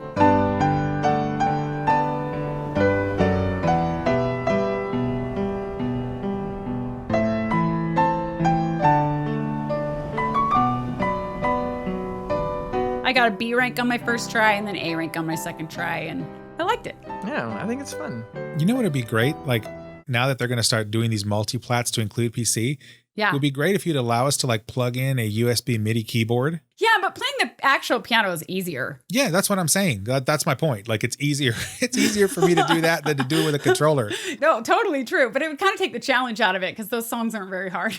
Well, no, like make them more complex. Like, because you know how like with Rock Band, like they dumb the songs down, right? Like, but do the opposite, but let us use an actual keyboard. That'd be great. That might be fun. Yeah. Okay, I'd be open to that. Or even just a computer keyboard, right? With the letters. That would be interesting too.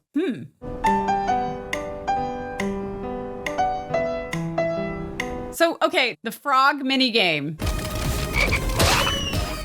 I didn't love it. I remember being like, I don't know.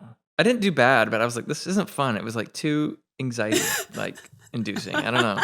Didn't do the frog minigame, nope.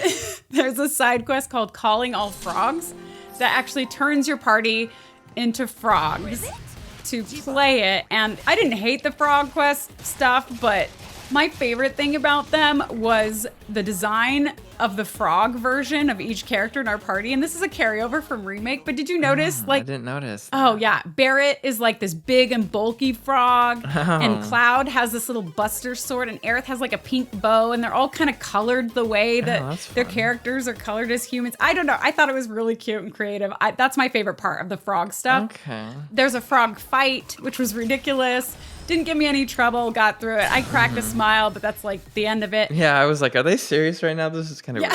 But yeah. Fun. And then there's a jump frog mini game where you have to like jump over like rotating clock type hands. That was fine. Isn't there a spell somewhere in this like franchise where like you get turned into a frog by like an enemy so that you can't attack? Toad. Well, yeah, it's part of that. That's what this is all alluding to, you know, and it's taking advantage of that spell. They actually cast that spell on you at the beginning of this, and then you stay a frog until... Well, there you go. See, I didn't know because I didn't play it, but I figured, I was like, that sounds a lot like this spell that just basically incapacitates you is what it does. Yeah, well, yeah. And if you play enough of the game in later chapters and do the combat simulators and stuff, in the Golden Saucer, in their like battle arena, there are some battle arena games that you have to fight as just a frog. Like there's 2. I beat one of them and the second one just made me mad and I couldn't do it. So I need to go back and beat that one too. But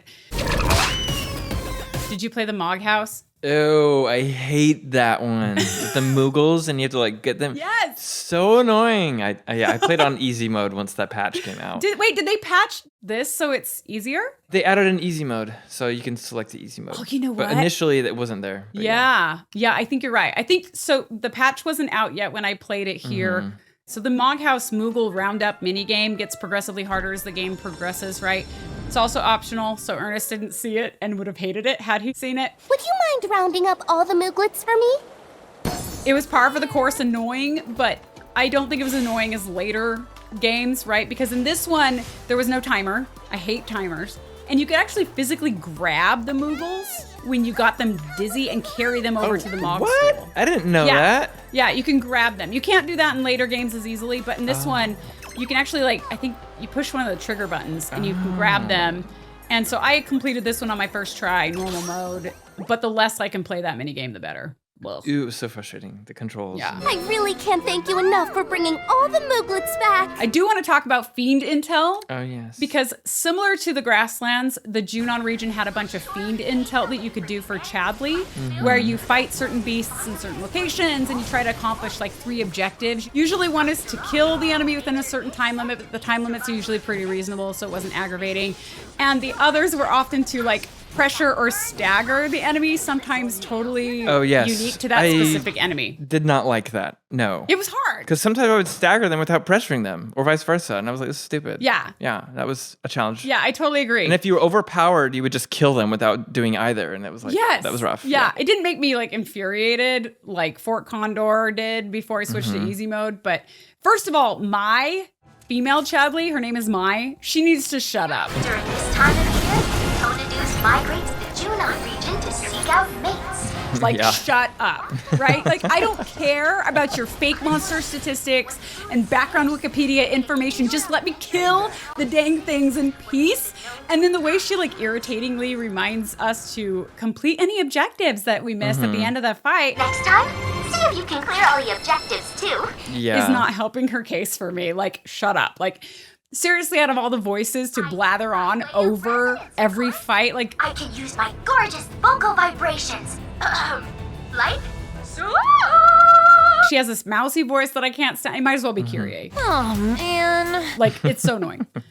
And there were a couple tricky fiend intels in this chapter that took me more than once to beat. Do you remember the Funadu, which is the big bird that looks like a zoo?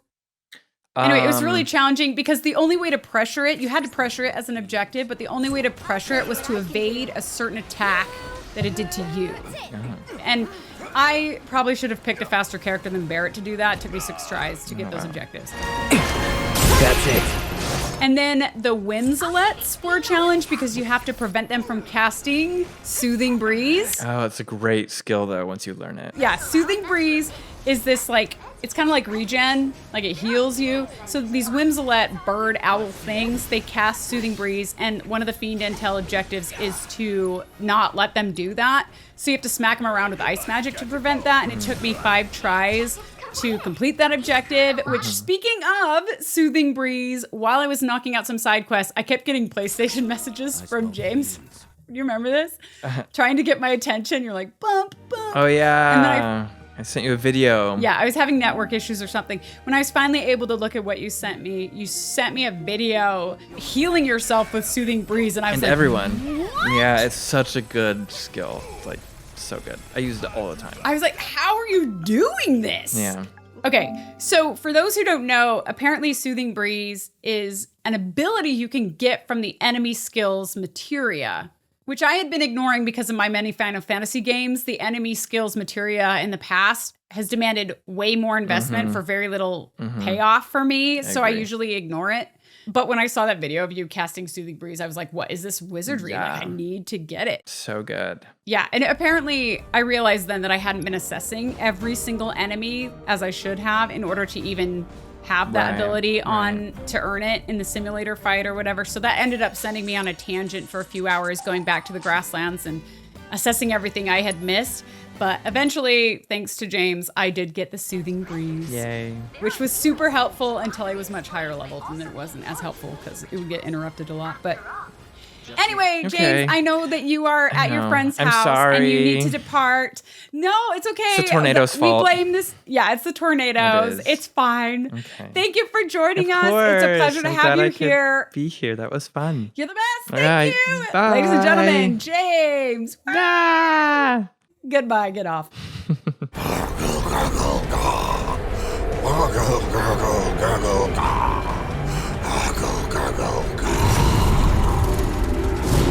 I did want to talk about Queen's Blood, Ernest, because I know you're a big fan of Queen's Blood. So there are actually 6 Queen's Blood players that you can play in the Junon region, but I think 3 of them can only be reached if you complete a certain side quest. So I'm assuming you probably only played the 3 that were available in main story access. To the best of my knowledge, I didn't play any Queen's Blood in this chapter. Oh, you didn't?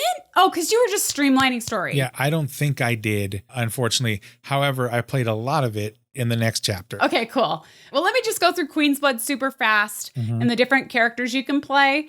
So the first character you can play is Isabel. Was looking for a challenge, but failed miserably. And she's a cowgirl who you can find in Under Junon in the restaurant bar area. She's a level 3 player, and I beat her in the first round 22-7, so she wasn't very hard. Next, you can play these 2 kids called the Moore twins. I'm Devin, the younger brother. And I'm Darren, the older one. And together, we're the Double D duo. They're also in Under Junon. I think they're also level 3. If you go up the steps into like a little house, you actually have to beat both of them. So you play 2 matches. They count as like 1, but I actually had to come back and play them later in a later chapter because I missed them in chapter 4 because I apparently didn't see the stairs you can go up to find them. But I think I kicked both of their butts pretty easily because I was much more experienced at that point. Then there's a character called Zogan, the elderly fisherman down on the dock. And I've caught much bigger QB fish than you, Sonny. I tell you that much. He's also a level 3 player, and it took me 3 tries to beat him. And then the next 3 players are in the Crow's Nest, which you can't play until you complete a side quest for Rhonda, which gives you access to, you know, that area. And the first player there is Neil, and he's this like guitar playing like rocker guy who I don't know if they accidentally like cast someone either without rhythm or musical ability, or if they simply like recorded like the guitar separately with somebody else so the actor didn't even have a chance to like sync up with it or whatever. But I can tell you, like, there is no way somebody's gonna sign this guy. Like, no. With my razzle dazzle, I'm gonna win all the card battles. He's level 4, and it took me 4 tries to beat him. I do have to say this. Okay, Ernest, in my defense, I didn't realize until like chapter 10 or something that you could place a 1 peg card on like a 1, 2, or 3 peg square. Does that make me a dumbass? Did you know that? I did not know this until like chapter 10.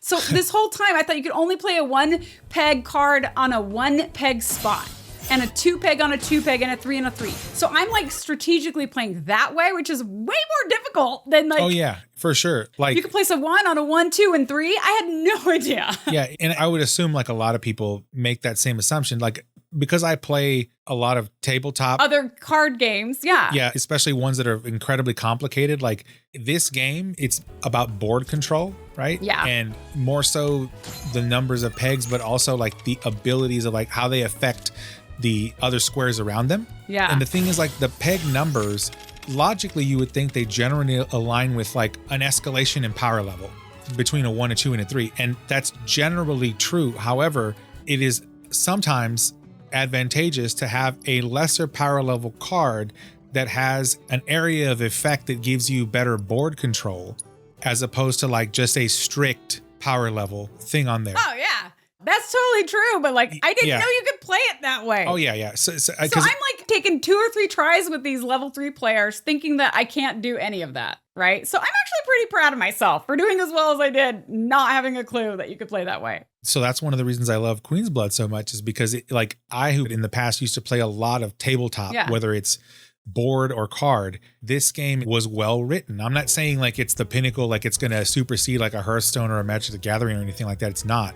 Yeah. But like for what it is, it was incredibly well written. The game rules, the logic, right? The board control aspects, all of that it works. Oh, it's awesome. But yeah, it'd be great if they had kind of explained to people, have a better like tutorial or primer around these things, because it's like a do-it-yourself tutorial, not just like a side read tutorial. It's not intuitive for the non-tabletop player. Right, which is me. If that makes sense. Like I had to learn this from scratch, and I honestly didn't know how to put the right pegs on whatever until like the game was more than halfway over. So like, for sure. I don't think I did too shabby given the fact. But, and then also at the Crow's Nest is Michaela, who's an activist trying to bring about world peace through playing Queen's Blood, which I'm not going to break it to her, but probably not going to work. Our goal is to spread awareness about the game's diplomatic potential. We believe it's our best shot at getting Shinra to agree to negotiations with us. She's a level 4, and it took me 4 tries to beat her. And then finally, if your rank is high enough, you get to play Cameron. As I communed with nature, I received a vision. The true spirit of this game we both play. And now I shall reveal it to you. Who is in the broken shack in the Crow's Nest. And it's beating Cameron that triggers the first Queen's Blood story cutscene. Which, okay, so spoiler for those who don't want to hear what the Queen's Blood cutscenes are. But it basically launches you into this like flashback sort of vision of the creator of Queen's Blood, who's this guy. And the guy is like flipping out because he hears some like ominous woman's voice. It was just supposed to be a game. No. There it is again. That voice. Could it be? Has returned. And he's like talking about how people need to know the truth about Queen's Blood and whatever, and then the vision ends.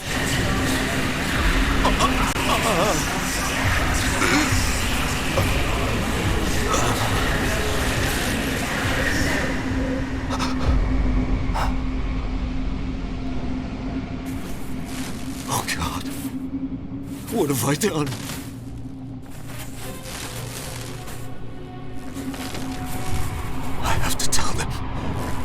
They all need to know the terrible truth about Queen's Blood. So there's some ominous story going on that's associated with Queen's Blood. And Cameron, the person that you play for this, he makes it apparent that like pretty much all really good Queen's Blood players around the world see visions like this. So like Cameron's seen this vision. Other people you encounter later have seen these visions. But at this point, that's all we know. So that's revealed more in time. But it's kind of fun. And I didn't know if it was going to have something to do with the main story or if it's going to be a separate story, and we'll talk more about that later. There's no shortage of people who've had their lives turned upside down by the cards. Just goes to show what a deep and captivating game it is. So Ernest had to take off for a second, so now it's just me and you, the viewers, for a few things here. So I did want to talk about the Kyrie side quest. So if you watched our coverage of Chapter 2, you will hear that let's just say I'm not a fan of Kyrie. I cannot stand her voice acting, right? And I can't stand her personality. The music that accompanies her in Chapter 2 is by far the worst music in the chapter, right? And in Chapter 4, I wasn't a fan of her either, but she wasn't as bad to me. Okay, so apparently we didn't get enough of Kyrie in Chapter 2, so they had to bring her back in Chapter 4, to my utter annoyance. And specifically, it's in this side quest called The Hardest Cell, where you visit a lighthouse that Kyrie has basically turned into like her merc home base in the region, and in doing so has like vomited balloons and cheesy bright decorations all over the place. They certainly poured their energy into the promotional aspect. They'll be thrilled to hear it. And upon learning that the lighthouse was Kyrie's, I tried to knock over like everything I could find just to give her like a mess to clean up. Not that that is really how the game works, but whatever. Psychologically, I think it made me feel a little bit better. But we find Kyrie finally upstairs in the lighthouse with all of her marketing memorabilia, and she's annoying, as per usual. Here I got all excited thinking I had a customer. Well, thanks for making the trip out here to say hi, fellow merc. Although, this time there were surprisingly a few moments that were actually kind of funny, like Red laughing out loud at Cloud's expense, and then Kyrie like freaking out that Red can talk. What's your brand? Tall, blonde, and not interested. Sounds like a one-way ticket to bankruptcy to me. Allergies. What? Shut up. This thing can talk? I thought that was kind of funny. Come to mama.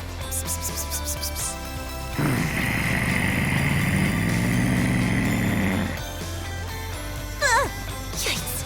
And also, she has this new terribly annoying theme song in this scene.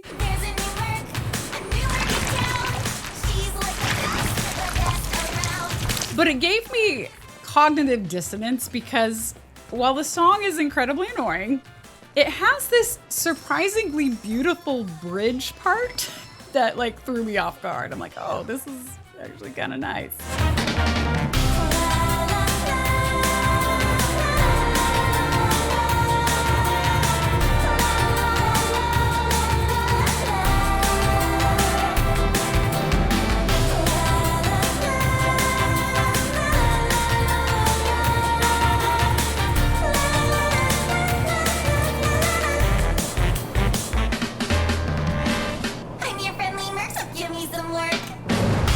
That was weird. And then anyway, the fights with the flans and the mooses were fine, kind of fun. You got to hit them with magic and all that like you usually do in Final Fantasy with those kind of enemies. But it was annoying to hear Kyrie like yell at us the whole time we're fighting. I mean, that was cringy. Come on, get rid of those things already, would ya? Deal with that. You're supposed to be good at your job. Overall, though, it was less annoying to me than Chapter 2's interactions with Kyrie, but it was still annoying. So that's my thoughts on Kyrie. Glad that's over. Also, there was another side quest that's worth calling out, and it's the one with Rhonda called When Words Won't Do. And that's when Rhonda basically asks us to accompany her dog Salmon to deliver some bounty money to her son at the Crow's Nest, which is how you initially get access to the Crow's Nest. And there's a few things that I found interesting about this quest. So first, the subtext in Rhonda's request is pretty well written, I would say, especially when you see that her son's wife is pregnant, which must be why she's sending him money, right? So it's not just to wash her hands of her son, as she says. This gills me washing my hands of him. He's a grown man. Can't be clinging to his mom's skirts. Or her pocketbook. She truly actually cares despite this like rough exterior. Can't afford to take care of this town and his shit. And then also I loved Salmon, the dog, because it looked like an Italian Greyhound, which is a family dog breed that I wish James didn't get taken away by the tornado, because he and I grew up with an Italian Greyhound, and then later I had 2 of my own, and now I have 2 Whippets, which are basically bigger Italian Greyhounds, but it's just a dog breed that's not well represented in video games, and so it was really cute to me. I am excited about Salmon. And then finally, the conversations that Barret and Cloud have as they follow Salmon are both cute and funny. As much as I want to let her fly, I don't know if I'll be able to let go when the time comes. Maybe I'll panic, get in the way, hold it down, all to keep her safe. Oh, Marlene, I wish you could be my baby girl forever. His heart is basically too big for his massive body. Oh, my sweet baby girl. What now? Your daddy. You silly daddy. He's gonna fail you. Oh, I can't let you go. I just can't. Barret, get your shit together.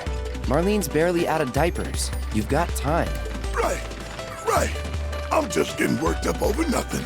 Yeah, she won't be leaving me for a while. Then again... Hey! There's another side quest called Dreaming of Blue Skies, where you try to help an elderly veteran in a wheelchair to be able to see this like giant condor that lives on a nearby island. And you do this by like, you follow a cow that is then swiped by a dragon, then you slay the dragon, and you end up bringing this dragon meat up to a cliffside where this veteran is like watching for this condor, and then the giant condor appears and the group is like mystified in seeing it up close. What a sight. I never dreamed I'd be able to see it up close like this. That beautiful bird, as I mentioned earlier, is the same giant bird that carried the black-robed guy off at the beginning of this chapter, the end of chapter 3, I should say, when we came out of the Mythril Mine. So sight probably wouldn't have been as beautiful if it like had a bloody robed guy corpse like in its talons, but you know, that's neither here nor there. Let's just hope it never develops a taste for us. Additionally, I will say the voice actor of the elderly veteran was awesome. It's a grand old bird. Makes its nest on a small island just a stone's throw from here. Even saved my life back when I was a lad. if you can believe it. Like, whoever he is did a great job. He's kind of hard to look up the side characters sometimes. I don't even think we had a name for him that I could look up. But his performance was just really good. And it was really noticeable, especially as being good up against, like, again, another mousy female performance. And that side character photographer girl who, like, was self-deprecating and whatever, you know. I hope so. It just showed up. I could barely hold my camera and... There were actually a bunch of good performances in side character NPCs in this chapter, actually, which was great. I would say Dorian, the piano guy, was good. Curious about this old clavier. I think Toby at the Crow's Nest was pretty good. If they're so good at doing good, then why aren't they doing anything now? And a few others as well. I mean, there were terrible ones too. Oh my gosh! Actual customers! But I like calling out the good ones because I'm really appreciative of their performances. But yeah, there was a lot of great stuff in Chapter 4. The music was awesome.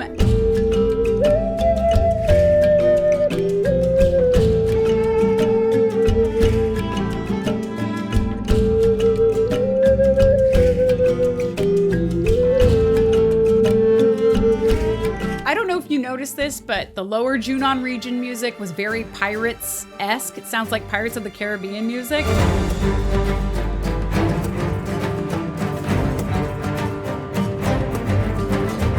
Which is quite appropriate for this like cove littered with wrecked ships, right? I would say.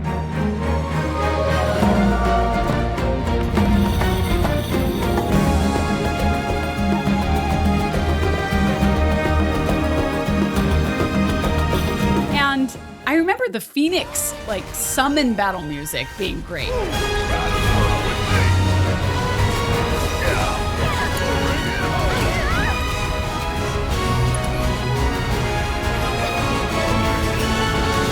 And Phoenix is one of my favorite summons in general, and he's great to get because his final move is to like heal your entire party, which is really helpful in the future. Nothing personal.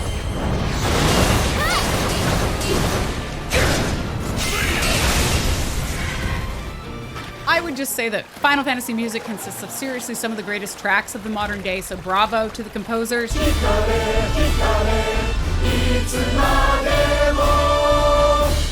Stay tuned, we do have a recorded episode of Final Fantasy XVI's music in depth that I think you'll really enjoy. I just gotta get it edited.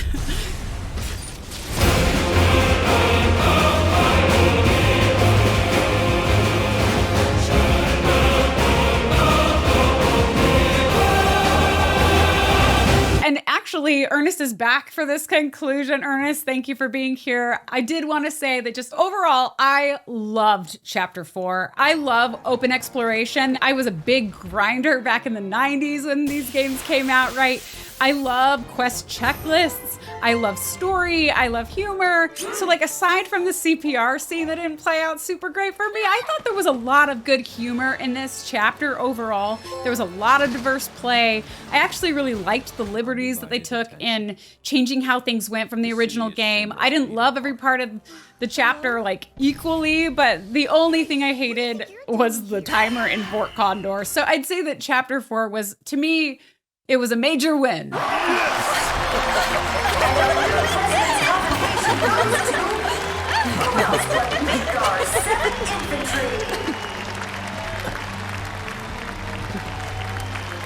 I loved it overall. All of it was at least okay. I think the part that, I didn't really like, and it wasn't again because something was wrong with it, it was just for me, was the whole like pushing the buttons and doing the dance moves or whatever thing. Yeah. That thing was kind of annoying for me. Where's the triangle? Where's the square? That's the only part that I like really didn't care for.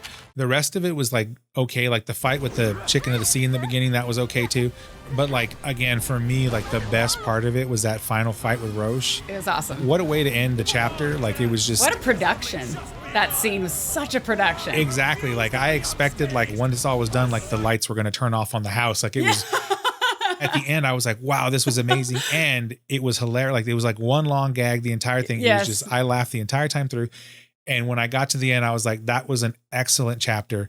I'm glad they did it this way. And I feel like they're going to be their pattern. Like they're going to alternate. Like, you're going to get one of these that's like funny and just over the top. And then you're going to get like a couple of serious, like, hey, they're kind of down. And which is great, to be honest, because if it's one note, then the humor and nothing plays as well. Right. But when you have like bouncing back and forth between tones, as long as it's done right and the transitions are smooth, then it works. It's like a reset. It's taking you away from like the seriousness of like the overall mission here, right, with Sephiroth. And then it kind of resets the baseline, and then you start again and you move forward from there. I like that. Yeah, so chapter 4 was great. At least we can say we went out with a bang. That's going to do it for this episode of the Final Fantasy Files. We can be found pretty much anywhere you get your podcasts. You can see the video version on either YouTube or Spotify. And you can also follow us on our new dedicated YouTube channel, Final Fantasy Files, which is growing, which is kind of fun to watch. And the community's awesome, has some really great comments that are definitely worth a read, if nothing else. Absolutely. Obviously, if you like this kind of content and you have friends that might be into it, please share it, both our YouTube channel as well as our podcast. And just, give us a rating on Apple Podcasts, because that helps us, spread the word. Yeah, awesome. Subscribe, all that stuff. We will be covering each Rebirth chapter bit by bit. Now that I'm done playing 159 hours of the game, I can now use my free time to edit the chapters we've already recorded. And get those out the door, hopefully faster. Also, special thanks to my brother James, even though he did have to take off because of all the tornado power issues that are happening in Houston right now. But appreciate his insights into today's discussion. And with that, walk tall, my friends. And may the flames of the Phoenix emanating from your motorcycle deliver the most riveting performance ever seen in a spectator arena in the history of mankind. Did you write that one out? No, I spit that out. Yeah. I couldn't have said that without messing up if I hadn't written that down. So that's impressive. I have nothing in my hands. That was literally just... I know, but I didn't know if you were looking at like a screen or something. I'm looking at a webcam in a circle. That's true.